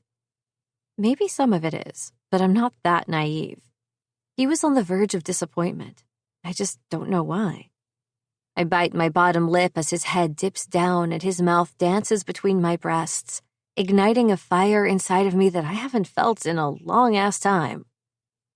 "I think you would have been disappointed," I insist, when really I want to slap myself upside the head and tell my inner curiosity to shut the fuck up. Now is not the time to be finding out what he's so fucking disappointed about. It's the time to be catching him on camera, naked and compromised. Something to use as blackmail later. My breath comes out on a rush and my words are almost swallowed by the wind. But they're there and he hears them. They give him pause, and Isaac lifts his head once more. Those dangerous blue eyes of his piercing into me in ways that go beyond the surface. "What is that supposed to mean?" he demands, his voice rough with desire as well as something else I can't name. Frustration, maybe? Just how far am I willing to let him go tonight? This is just supposed to be enough to get dirt on him, not for me to lose myself. Yet with every second spent in his presence, I can feel my resolve fluctuating. Not with my ability to see this through. I know I can, and I will. But I almost want to be doing this for another reason, and not because we see each other as enemies. When I answer, the truth pours out. "When you thought I was going to take off my dress before," I tell him, "you were disappointed." "You think so?" He neither confirms nor denies my statement, and for several long moments the two of us stare back at one another with a heaviness that wasn't there previously. "Maybe I just didn't know if you were going to be one of those girls who fucks on the first date." My breath catches in my throat. "Looks like I am," I say pointedly, looking down between us. He hums in the back of his throat. "It's different when I'm the one taking your dress off," he tells me. I frown. If we fuck around, then what makes a difference as to who gets naked first? Isaac's breath gets closer as he leans into me, his palm sliding up my spine as my legs tighten around his waist. "Is that what we're doing, goddess?" he asks tauntingly. "Are we fucking around?" Silence descends between us after his question. It's a distraction, a clear signal that he's not willing to go into any more detail about why he might have been disappointed in me. I press my lips together and debate letting it go, but in the end, I can't. "What do you want, Icarus?" I ask. He blinks, pulling his head back again until a ray of moonlight slaps him right in the face he's revealed without his mask. High cheekbones, thick dark brows, full masculine lips. He looks like the god he's pretending not to be. "Why are you calling me that?" he demands. "You know who I am now." I tilt my head to the side, since I know he can't see the arch of my brow behind my mask. "That's the name you gave me," I say. "I don't want to destroy the fantasy." His surprised expression morphs into one of amusement. "Are you saying you won't reveal yours to me tonight?" he asks. "My identity? No. No way in fucking hell. No one can know what I'm about to do, especially not him. Not until I'm ready to use this trump card I'm creating. No. No name and no secrets," he whispers, bowing his head towards me. "You're really making me work for no reward." My fingers arch up over his shoulders and my dress loosens even more with the movement. Fabric falls away and the tops of my breasts are revealed. Warm air touches my newly unclothed flesh. His eyes go immediately down to my cleavage as the dress droops further. "That's not true," I say, as his gaze eats me up. "I intend to reward the man who's stolen into my garden tonight. It'll be his prize for falling right into my trap." The quiet laugh that erupts from his throat is enough to shake me to my core. It's dark and sinister, like something forbidden is being whispered into my ear. "That's how you want to play things tonight, goddess. Then so be it," he replies. "I'll play the part of your mortal lover if you open those divine legs of yours and let me inside." I don't have a chance to say another word, be it acquiescence or denial, before his head descends and his mouth takes mine. A heat like I've never known consumes me. Fire burns away my thoughts as his tongue intrudes. Dirty, filthy, vile, addictive. Isaac Ikari kisses like a villain, like he's a mortal trying to seduce the goddess he's found. He plays into my fantasies like no other man could until I'm left breathless and on the verge of a new emotion I never thought I'd feel again. Not after. I pull away from the kiss, shaking my head and disrupting the direction of my thoughts. No, I don't want to think about that right now. It has no place here. Even if I don't like Isaac, I like this. I like what his body does to mine. Just for right now, I'll let myself forget that I'm supposed to hate him. Just for tonight, I'll play the part he wants from me. 12. Isaac. A beautiful little liar. That's what she is. An illusion. I still haven't quite figured out what it is that she wants from me tonight, why she's here, or why she's decided to do this with me. My dick doesn't seem to care. It pulses against the inside of my pants as her dress sags down the front of her body, revealing inch by inch the creamy expanse of skin that she was hiding underneath. My mouth waters, and I dip my head once more, tasting her. When I first put my lips to her flesh, I'd expected the disgusting feel of dusty makeup. Instead, all I got was clean, perfect skin. She smells like the sun.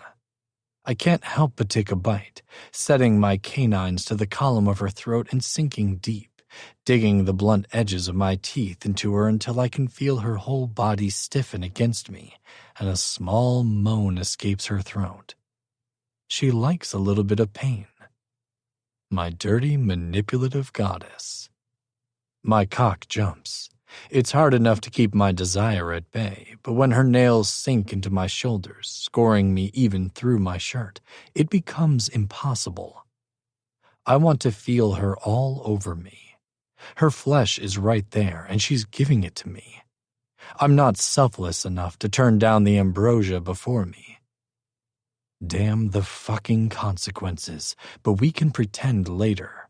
Pretend that she never opened her legs to me and let me touch her like this. Or maybe this is her plan. It probably is if I give my lust-addled brain long enough to contemplate it. I don't. There's no point. I want her, and I intend to have her. At the very least, I intend to get my release. I pull back abruptly, not giving her a second to ask what I'm doing before my hands find the hem of my shirt. Her legs tighten around me briefly and then drop completely back to the ground when I force them to part. I take a step back and yank my shirt up and off, dropping it into the dirt before I'm back with her, pulling her against me until I can feel her soft feminine curves under my wanting fingers. Aurora Summers is hiding something. She's hiding the reason she sought me out, and I know there's no mistaking it. She did seek me out. Why would a girl who never parties, rarely drinks, and doesn't have an ounce of dumb rich girl personality in her be here tonight? There's only one answer. She's here for me. I half expected her to jump back and reveal her own identity when I pulled off my mask, but she didn't. That tells me she knows exactly who she is seducing. Her lack of surprise and, even more, her willingness to walk away should be a huge warning, and it is. The temptation of her, however, is too much for me to listen to logic. Whatever she thinks she can gain from me now, it can't possibly be more than she's willing to give. I intend to give her exactly what she came for, and if I get to take advantage of her body in the process, then it's her own fault for coming to me.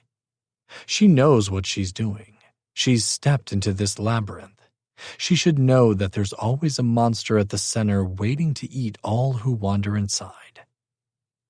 My next kiss is violent, harsh. I grab onto the back of her head and pull her into me with rough, angry movements. Surprisingly, she doesn't get nervous. Instead, she rises to the challenge, meeting me stroke for stroke. She's not shy at all. Her own tongue twines with mine once again. She moans into my mouth and doesn't hesitate to play dirty. Her nails scrape against my skin, driving me higher and higher. How cute. As if the bite of her nails does anything but make me want to reciprocate the pain. Unable to take it any longer, I rip away from her devious lips and snatch her up by the wrists. Both of us are panting and breathless.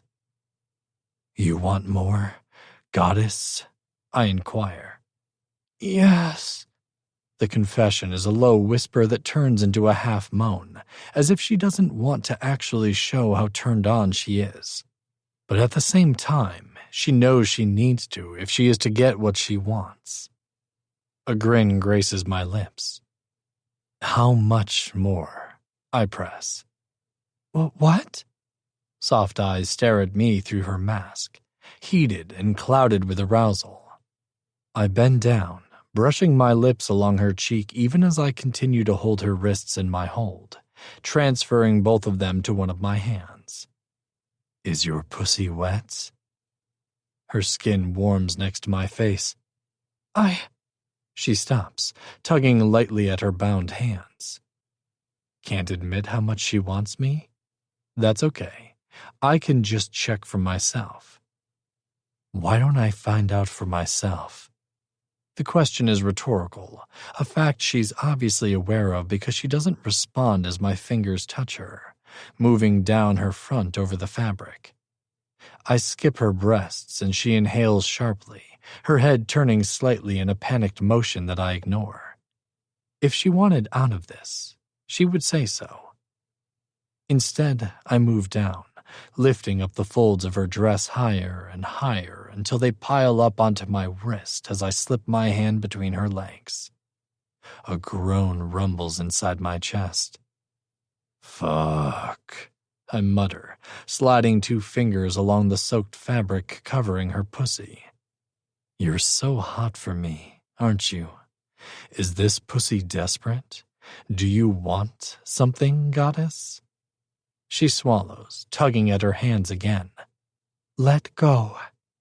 The words are a breath, not a demand, but a gentle request. Arching a brow, I release her and she goes up onto her toes, her mouth moving over my flesh as she suckles and kisses over the side of my throat. Amusement dances within me. Her soft limbs slide against me, clinging. I like that. I like feeling like she needs me to keep her afloat, and at the same time, there's a little sense in the back of my mind that warns me if I loosen my grip, she'll float away, leaving me forever. I don't want to keep her for that long. I can't. But I do want her for tonight, so I tighten my grip and spin the two of us around. A gasp leaves her lips as I lift her back into my arms, her dainty little feet leaving the ground once more. Her hands flatten on my shoulders as she pushes back when she seems to realize that I'm carrying her away from our original position. "Wait, stop!" Aurora rips herself from my arms, nearly sending both of us flying towards the ground when I adjust my grip to keep her from falling. I curse internally, irritation sliding through me. "What's wrong?" I demand, lifting my head and looking around, seeking out a reason for her sudden outcry.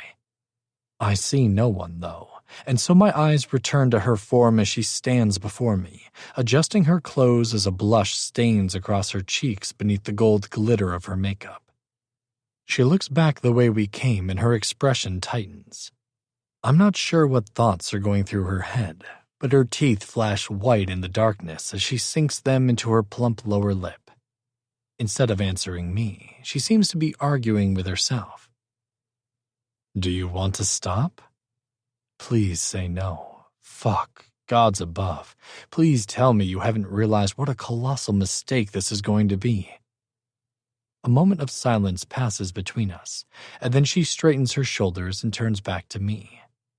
I watch as she reaches up and grips one side of her dress and pulls it down. She does the same to the other, and suddenly her breasts are bared to my view. My breath stops in my chest. That's her answer then. A big, fat hell fucking no, and I've never been more grateful for a no in my life.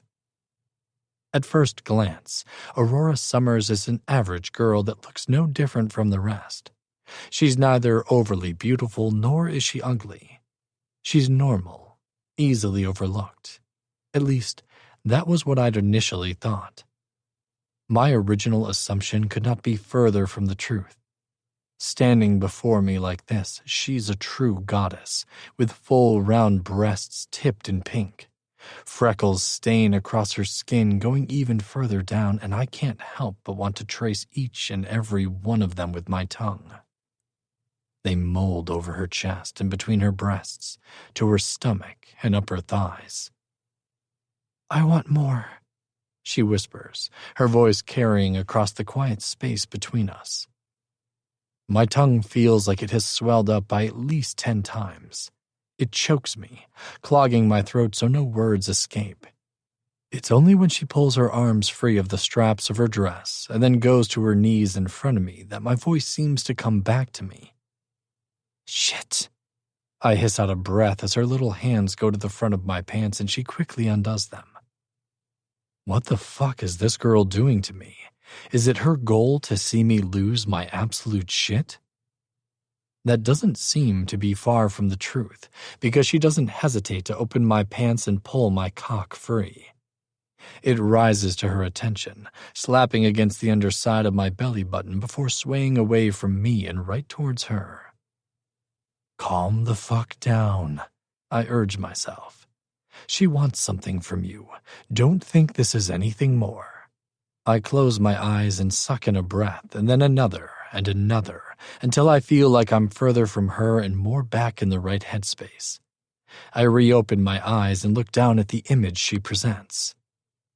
With curious fingers, she explores my length, her nails scraping slightly against my sensitized skin as she rakes them down the notches on either side of my hips and pulls my pants down a little bit further. Little pops of electricity race through my system. She curves her fingers around me, stroking up and down, squeezing, driving me to the brink with little movement or effort. She's a liar, I remind myself. She's doing this for a reason, and it's not for her own pleasure. That last internal thought hits me squarely in the gut in a way nothing else could. That's right. Aurora Summers hates me. I'm on the verge of making her life miserable. She knows that. Whatever she's doing here is to get back at me. Or perhaps it's to get back at Mommy Dearest. Whatever the case, though, it's a fact that she doesn't fucking want me. I'm just a means to an end. A scowl overtakes my face, one I can't hide. Irritation slithers through my skin. I reach forward and palm the back of her head. Big brown eyes look up at me through a white mesh mask. "Don't just stroke it, goddess," I say. "You know what you need to do." If she wants to play games with the big boys, then she is going to have to learn to follow her little schemes through, because I have no intention of letting her get away tonight without getting a little something of my own. "Open your mouth," I order, my voice hard. Her lashes flutter behind the mask, and it takes a second, the longest one in history, for her to do as I command. But when she does, her tongue slides out, an open invitation for what I want to do to her. Fuck me, but she's too much. I fist my cock in my grip and slap it against her tongue. Pre-cum dribbles out, catching on the flat surface, but she doesn't flinch. Fucking slut. How many others has she done this to? I thought she was different, not the party girl others of her status are. This, though, proves that I gave her too much credit. She's not a good girl at all. She's a fucking whore like the rest, and there's only one way to treat a whore. "Are you hungry, goddess?" I ask. The image she presents, on her knees, tits out, tongue against my cock, should be criminal. She blinks and, instead of answering, tries to lean forward and capture my cock between her lips. I pull my hips back, slipping out of her reach and causing her to look back up at me with confusion. I grin, feeling mean. "You'll have to ask for what you want," I inform her. "I don't want to question later if you wanted this or not. I want you to beg for my cock in your mouth." She swallows again, her throat bobbing with the movement. There's a play of various emotions going through her eyes. Confusion, hesitation, finally, resignation. "Please," she says, somewhat awkwardly. "Please, can I suck your cock?" I stroke myself, up and down, base to tip and back. "I don't know," I hedge. "Do you think you can swallow me?" I'm taunting her, a fact she realizes as her skin turns pink beneath that stupid mask. Oh, how I wish I could rip it off and be done with this facade. But no, she wanted it this way, so we'll play things her way, until it no longer amuses me. Aurora leans forward again, and again I back away. She whimpers. "Wait." Her hands latch onto my thighs. "Please." "Please what?" I arch a brow. "You're going to have to be clear with what you want." "I want to suck you," she says, sharper now, more desperate. "I want your cock in my mouth, on my tongue. I want to taste you. Please fuck my mouth." And this time when she moves forward on her knees, her hands reach for the base of my cock, replacing my own. She licks up the front. "Use me," she pleads. My smile is full of razor-sharp rage. "I intend to fucking destroy you, goddess." I growl right before I slide my hands to the back of her skull, and the head of my cock disappears between her lips. My skull snaps back as molten heat wraps around my dick. I force it in faster than I'm sure she intended to take it, but I don't care. When she chokes slightly on the length, I don't stop. Her mouth is like a cavern of wet fire. "Fuck," I groan. "Just like that. Suck me, baby." Her tongue lashes against the underside of my shaft. She strokes it, moving down as her lips stretch over the girth. I grit my teeth and hiss out another breath. Jesus fucking Christ. Heaven and hell are both a lot closer than I was once led to believe. They're both right here in her dangerous little mouth. My fingers move through her wig, an expensive one at that since it feels like real hair. If I close my eyes, I can imagine that it's actually hers. Instead of a flat, ugly white color, I imagine the soft silken tresses of brown and gold and even a little hint of red under my fingers as she takes me deeper into her mouth. She's not a first-timer, that much is clear. She sucks me all the way until I hit the back of her throat. A grin flutters across my lips when she moves to pull back, but I tighten against the back of her head and hold her in place. I open my eyes and look down with a smile. No, goddess, I say tauntingly. If you're going to start something, you should finish it. Take me all the way. I want it in your throat. Her lips tighten around my shaft and her eyes widen with surprise and a little bit of panic. You begged me to use you. Don't get scared now, I say. Before she can try and push back again, I push once more. A groan hits me when she chokes on my cock again, the muscles of her throat and mouth convulsing as I push past her resistance and right where I want to be. I can hear her breathing heavily through her nose, but she doesn't. My cock sinks past her mouth that last few inches and fuck it, it's gratifying. Feeling her whole body trembling as she tries to suck me threatens to make me come far too soon. That's a good slut, I tell her. You're right where you want to be, aren't you? The eyes that cut up to my face are full of indignation. I grin down at her and use my hold on her head to pull her nearly off my length, with nothing more than my head just past her lips.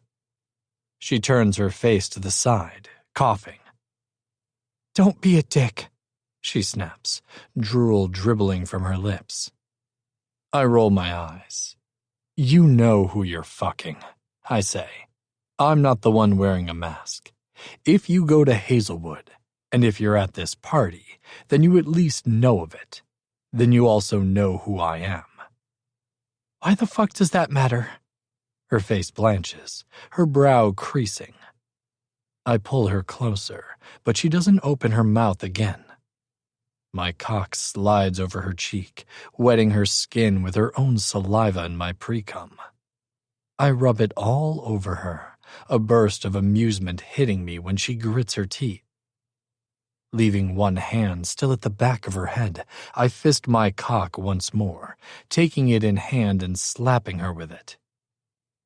Her lips pop open in shock. Before she can say anything, I turn her face and slap her other cheek, and then insert my cock back into her waiting mouth, pushing until she has no choice but to take it. Come on, goddess, I say. You can do better than that, can't you? It's a taunt, one that pisses her off.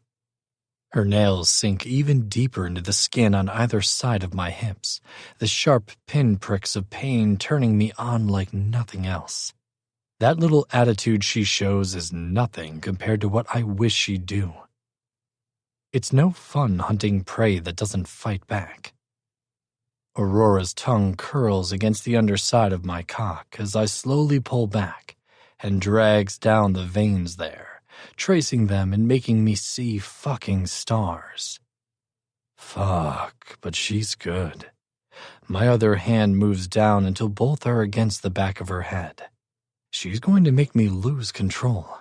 I've never fucking lost control before, but with her, I can feel my tightly held reins loosen. The back of her skull presses into my palm when she tries to withdraw. I widen my stance and shove my cock, undeterred, back into her throat. She makes a small choking sound but takes it even better the second time. Soon enough, I'm able to saw back and forth between her full pink lips without a care. Her throat is tight, and every time my head enters, she swallows, squeezing me impossibly tight. There you go, sunshine. I breathe. Fuck, that feels so good. Yes. Just like that. I can't think. My mind fractures, and I tighten all over, holding her down against my groin as I come straight down her throat. Swallow, I hiss through clenched teeth, hunching over her as I grind her face into my lap. Swallow my fucking cum, Aurora. I look down at her, locking our gazes together, and grin. If you're already going this far to blow your stepbrother, you should be good enough to take it all, shouldn't you, sweetheart? I can sense her shock, but it's too late. My cum is already filling up her mouth, sliding over her tongue to the back of her throat.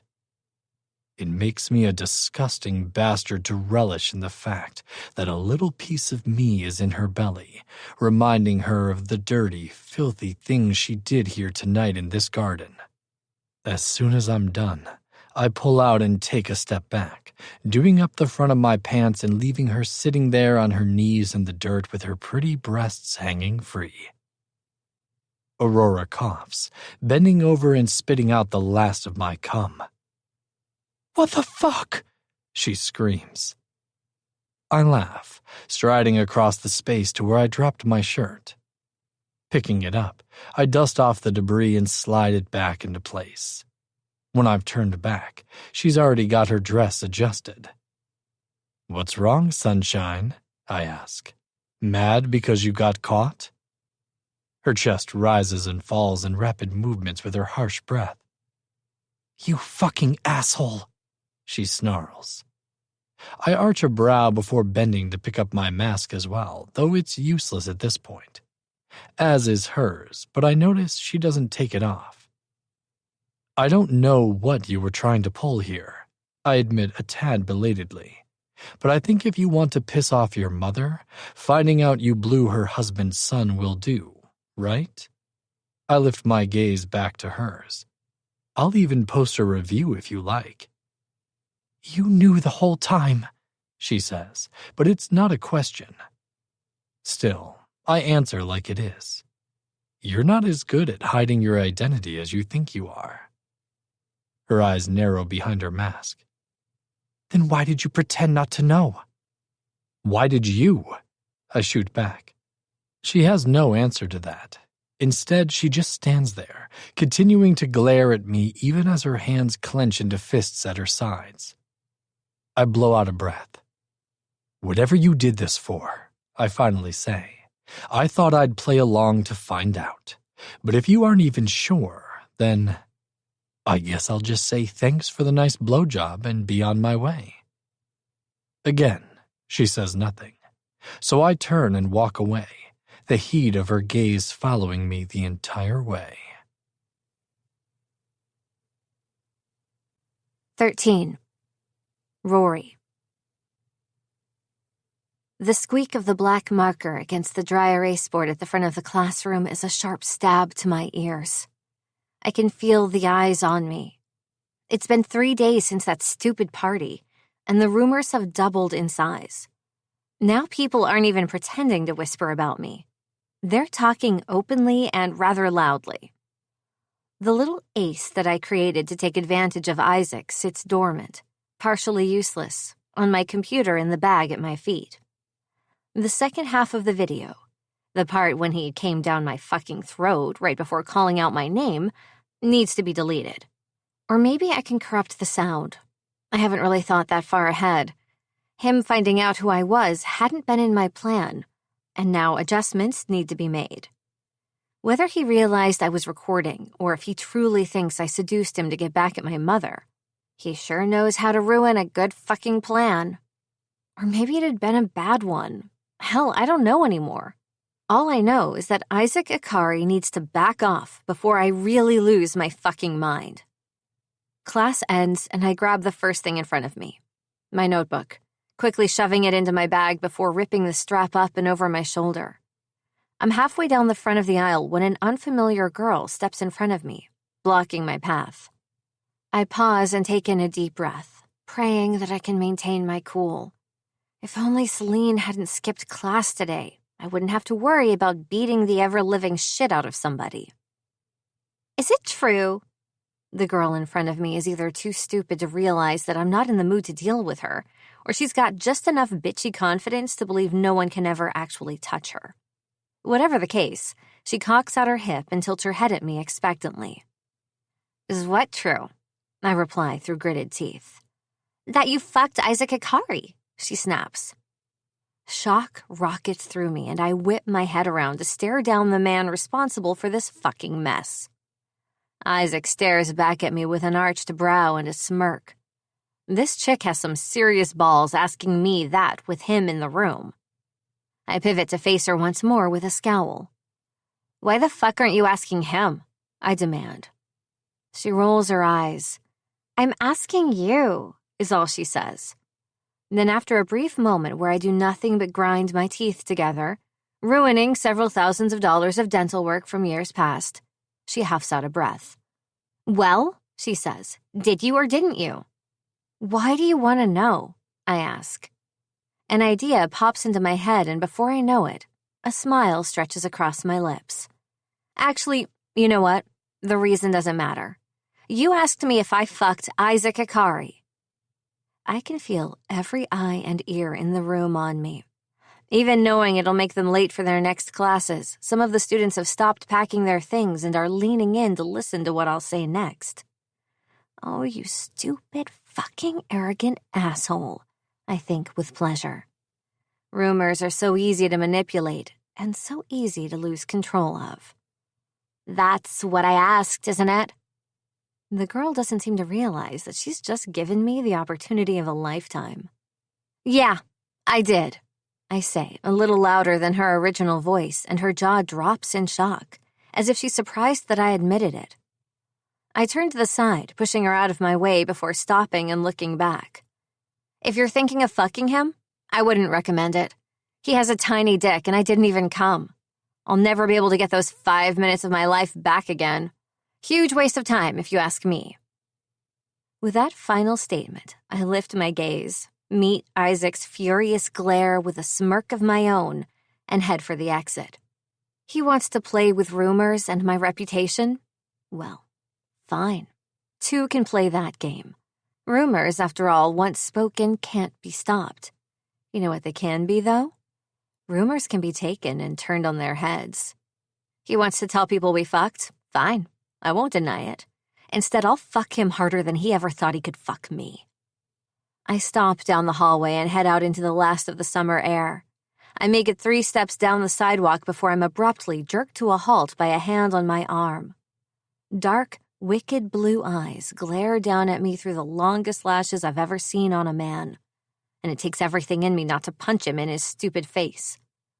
What the fuck was that? Isaac demands. I blink innocently. What was what? I ask, lightening my voice to a sickly sweet, almost childish tone. He growls. That, he snaps, pointing back the way we both came.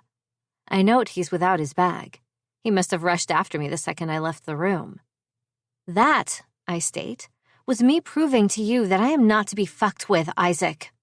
He stares down at me, nostrils flaring. This time the roles are reversed. Instead of leaving me stuck and unable to say anything, I'm the one with the power. He never even considered that putting him in those rumors about me could bite back. I pull my arm free from his grip. When you're ready to call it quits, just let me know, I say. I'll deliver the divorce papers to my mother personally. Once again, I make it no more than a few steps away before he stops me, this time with nothing more than his words. He won't divorce her, Isaac says. I consider his expression for a moment. His eyes are unwavering, and though both his jaw and fists are clenched in anger, he doesn't move a single step from where he stands, and he doesn't look away from me. They won't last, regardless, I tell him. They never do. I hope you're right, he says. I should be surprised, but I'm not. All along, I got the sense that the two of us have the same goal. I turn to face him fully. If that's true, I say, then why all of the bullshit? I gesture absently around me, but he has to know what I mean. It's fucking obvious. Because hopes don't make reality, he says. He won't divorce her. There's no hesitation in his words. It's as if they are absolute in his mind. That ticks me off like nothing else. I cross my arms over my chest as I stare him down. What makes you think he's any different from her other husbands? I demand. Whatever Damien Ikari wants, he gets, Aurora, Isaac says. Something in his tone makes the hairs on the back of my neck stand on end. The bomb he drops a second later explains why. And right now, his sights are set on Summers Industries. My lips part in shock. Summers Industries? Not Amelia Summers herself. He's practically announcing the truth behind their marriage. Why are you telling me this? Isaac takes in a breath, and it seems to break the spell that has left him motionless in front of me. He straightens and takes a step back. Be careful, sunshine, he says. Playing with fire will only burn you in the end. You started this war, Isaac, I tell him. I'm only finishing it. The corner of his mouth tips up. We'll see. Isaac doesn't let me respond. He simply turns and strides away, ruining what would have otherwise been a damn good exit on my part. Prick. I grind my teeth the entire way to my next class. By the end of the day, my jaw and my head are both throbbing. When I walk through the door to my dorm apartment and spot Celine on the couch with her phone in hand, I frown. I thought you weren't feeling well, I say as I drop my bag next to the dining room table and take a seat. Oh, no, I'm fine, she says, her eyes locked on the screen in front of her. I had a modeling thing in town. I just got back like 5 minutes ago. Okay. I pull out my laptop and open it up, pulling up the video I'd taken over the weekend. The front door opens and Hell stomps in, muttering under her breath. You good? I ask as she passes me and enters her room. She doesn't immediately respond, and even Celine lifts her head, glancing to the door to Hell's bedroom before meeting my gaze. A moment later, Hell comes back out and slams her laptop on the table across from me. My eyebrows skyrocket. Try not to break the table, I say, voice full of sardonic amusement. She doesn't even look my way as she starts typing furiously, and then she flips her computer screen around and presses play. The second the audio hits my ears, I'm up and out of my seat. I grab the top of the screen and stare in horror at the grainy visual of a familiar scene. It's me and an old high school memory I thought I'd buried. A disgusting sickness curdles deep as, on screen, the younger version of myself stands in the middle of a crowd with an almost absent look of utter humiliation. It's all over the internet, Hell says, her voice low and angry. Some girls in class were talking about it today. It's hard to tear my gaze away, but when I do, they meet hers with somber seriousness. When? I demand. Last period, she says. It hasn't been up for long. My eyes return to the screen. Can it be taken down? Something nasty festers in my throat, threatening to rip open a hole. Celine drops her phone onto the couch and stands up, hurrying over. She shoves her face in front of the screen and stops. I know when she recognizes the scene being displayed before us because her face goes white and she clasps her hand over her mouth. Oh my God. She looks from the screen to me. I lick my suddenly dry lips, but no words come out. Celine turns to Hell. Where did this come from? She asks. Hell sits back with her arms crossed over her chest and a dark look on her face. Stupid question. You know exactly who it came from. She's not wrong. I'd heard nothing about this before the last class I'd had with him. That can only mean he already had this information, this evidence. This is his payback for what I said. He doesn't waste fucking time, I'll give him that. He must have had someone ready to upload it at a moment's notice.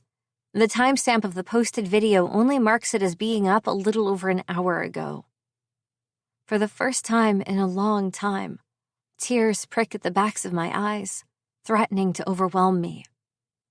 Playing with fire will only burn you in the end. Isaac's earlier warning spills into my mind, almost like an extra dose of punishment to remind me. I don't want to watch what I already know will happen in the center of that crowd, but for some reason I can't seem to pull my gaze away. It's like when you're driving down the road and you pass the remains of a gruesome accident. My mind fights it, but my body wants to see. All of it. All over again. The video, obviously taken on someone's cell phone. An onlooker, someone who can't possibly know what I was thinking at the time, shakes as a bucket of honey and syrup is thrown over the front of my high school prep uniform. It soaks into the front of my white button-down shirt until the bra underneath is visible. The video me crosses her arms over her chest, eyes wide and horrified. I didn't know there was a recording, I say absently.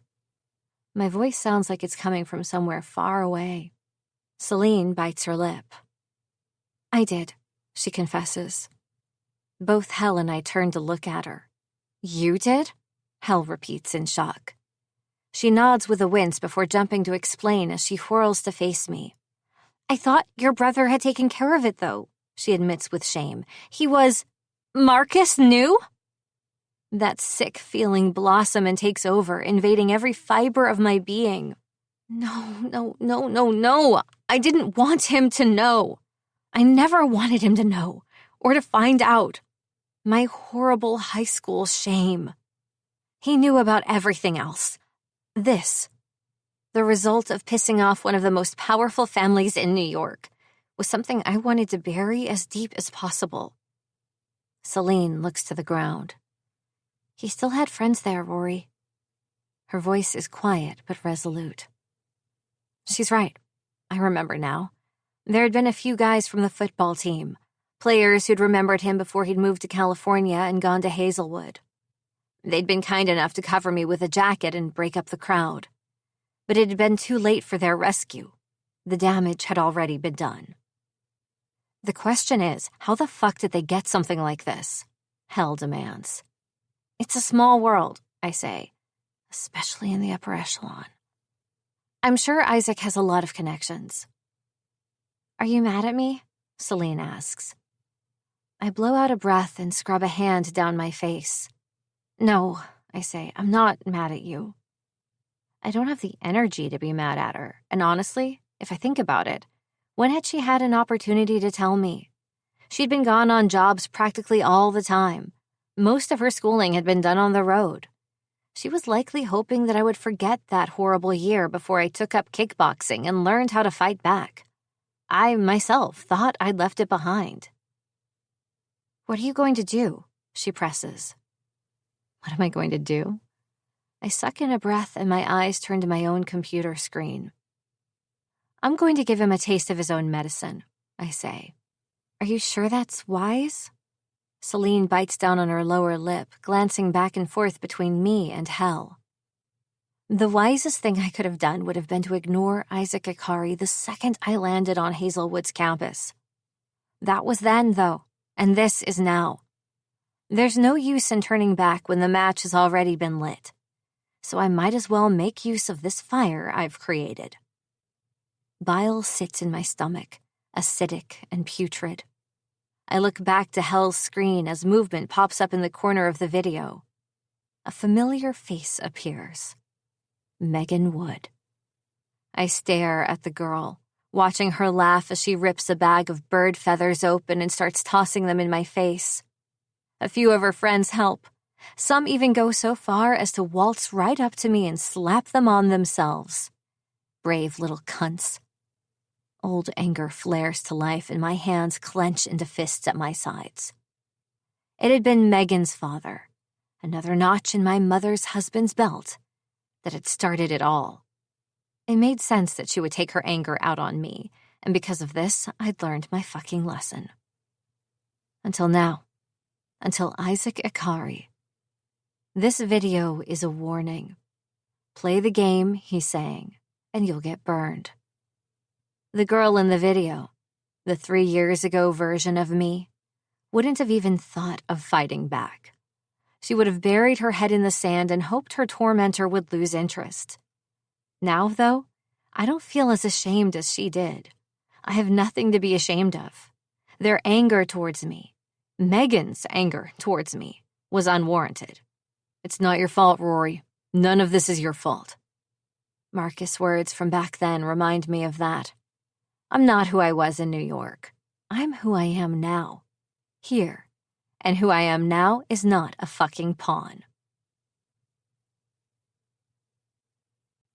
14. Rory. The whisper-like sound of a door opening jerks me out of a deep sleep. But instead of sitting up, something tells me that keeping quiet is better. Keeping quiet is safer. My fingers dig into the sheets beneath me as my ears strain to hear something in the darkness of my bedroom. There's no light save for the soft glow of the moon shining in through the sheer curtains across from my bed. My lashes flutter against my cheeks. My heart pounds against my chest, faster than it ever has before. My insides tighten. Please be wrong, I beg my mind as it supplies the reality of what's happening. Please let it be my imagination. But deep down, I know I'm not wrong. If I'm being honest, I could feel his gaze on me at dinner.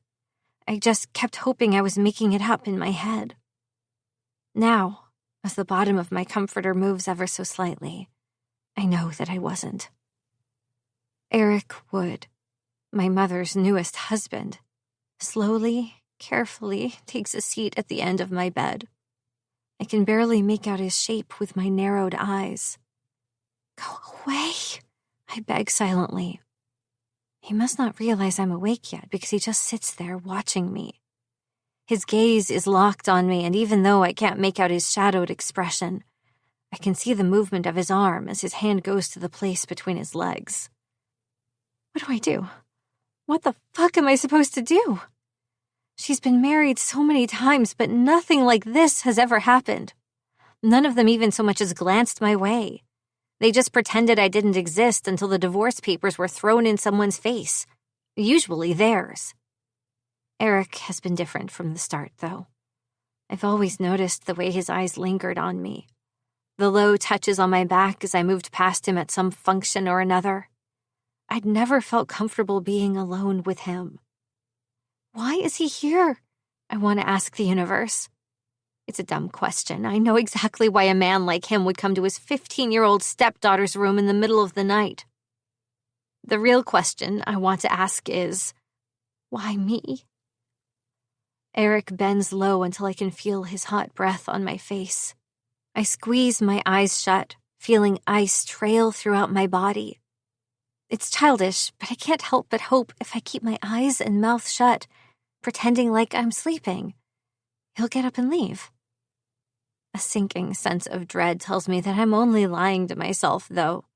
Just like how I lied and told myself that I didn't see his looks or feel those small, innocent touches. That I was out of my mind to think that he would. I gasp when his hand slides beneath the sheets and touches my bare thigh. I knew it, Eric whispers in a low voice. You're awake. No use in hiding it now. I throw back the covers and scramble across the bed as fast as I can. A hard hand locks on my ankle and stops my escape. Stop! A hand slaps over my mouth, keeping the shout muffled. Don't scream, he growls. You don't want to disturb your mother, do you? I do, though. I so fucking do. If Marcus were here, if he weren't at that stupid college we dropped him off at last month, then I'd go for him. But he's not here now. He can't save me. I have to save myself. I offer a muffled protest under his hand, but all that makes him do is press down harder. My eyes widen and I realize the actual predicament. I was stupid to think he would just come in and get up and leave if he thought I didn't wake up at his entry. Why did I do that? I ask myself. The answer is simple. Because I want to pretend. I wanted him to leave, and then I wanted to wake up the next morning and pretend like it was all a bad dream. Well, it's not, I chastise myself. It's happening, so do something. I struggle against his grip, yanking my head to the side. "Get off me!" I yell. Eric huffs out an annoyed sound, and then the rush of air hits me a split second before the flat of his palm slams me into the side of my face. I freeze, shock rocketing through me. Did he just hit me? I don't have a second to react. Eric's slap is still at the forefront of my mind. It strikes me stupid because I don't even feel his hands moving to my sleep shirt, jerking it up and over my head until the wash of cool air hits my chest. My body begins to tremble, starting from somewhere deep within me and then moving outward into each of my limbs until my whole body is shaking with the movements. Eric doesn't seem to take any notice. Something escapes my throat. A whimper? A cry? I'm not sure. My ears aren't working right. Instead, there's nothing but a dull ringing. At least until he speaks again. "Shut up, you dumb little whore." Each word is vicious, a knife to my throat, stopping me from protesting. "I know you want this. Stop acting like a good, innocent little girl." My lips part, but nothing comes out. He keeps talking, walking around in those tight little tank tops and shorts. His words drift off as he sits back and takes in what he's revealed. Tears break free and slide down my face. The side of my face that he struck is on fire. Each tear that slips over that cheek feels like it's scraping raw flesh. I sniff hard. "No," I say through gritted teeth. It's a protest to both him and to myself. I can't let this happen. I can't just lay here and take it. I'm not that kind of girl. I'm not the kind of girl who doesn't fight back. Eric's hands grip my wrists and slam them down over my head. He's a big man, but I didn't realize how big until now. It's not surprising, though. Like most of my mother's husbands, Eric has a past in something active. He's an ex-pro athlete turned businessman, and it's clear by the strain in my muscles and the complete and utter lack of anything happening that he's never skipped his workouts. Fear slams into my body, and I buck under his weight. "No!" I snap. "No! Get off of me!" Another slap hits my other cheek, but I don't care. I open my mouth, fully intending to scream.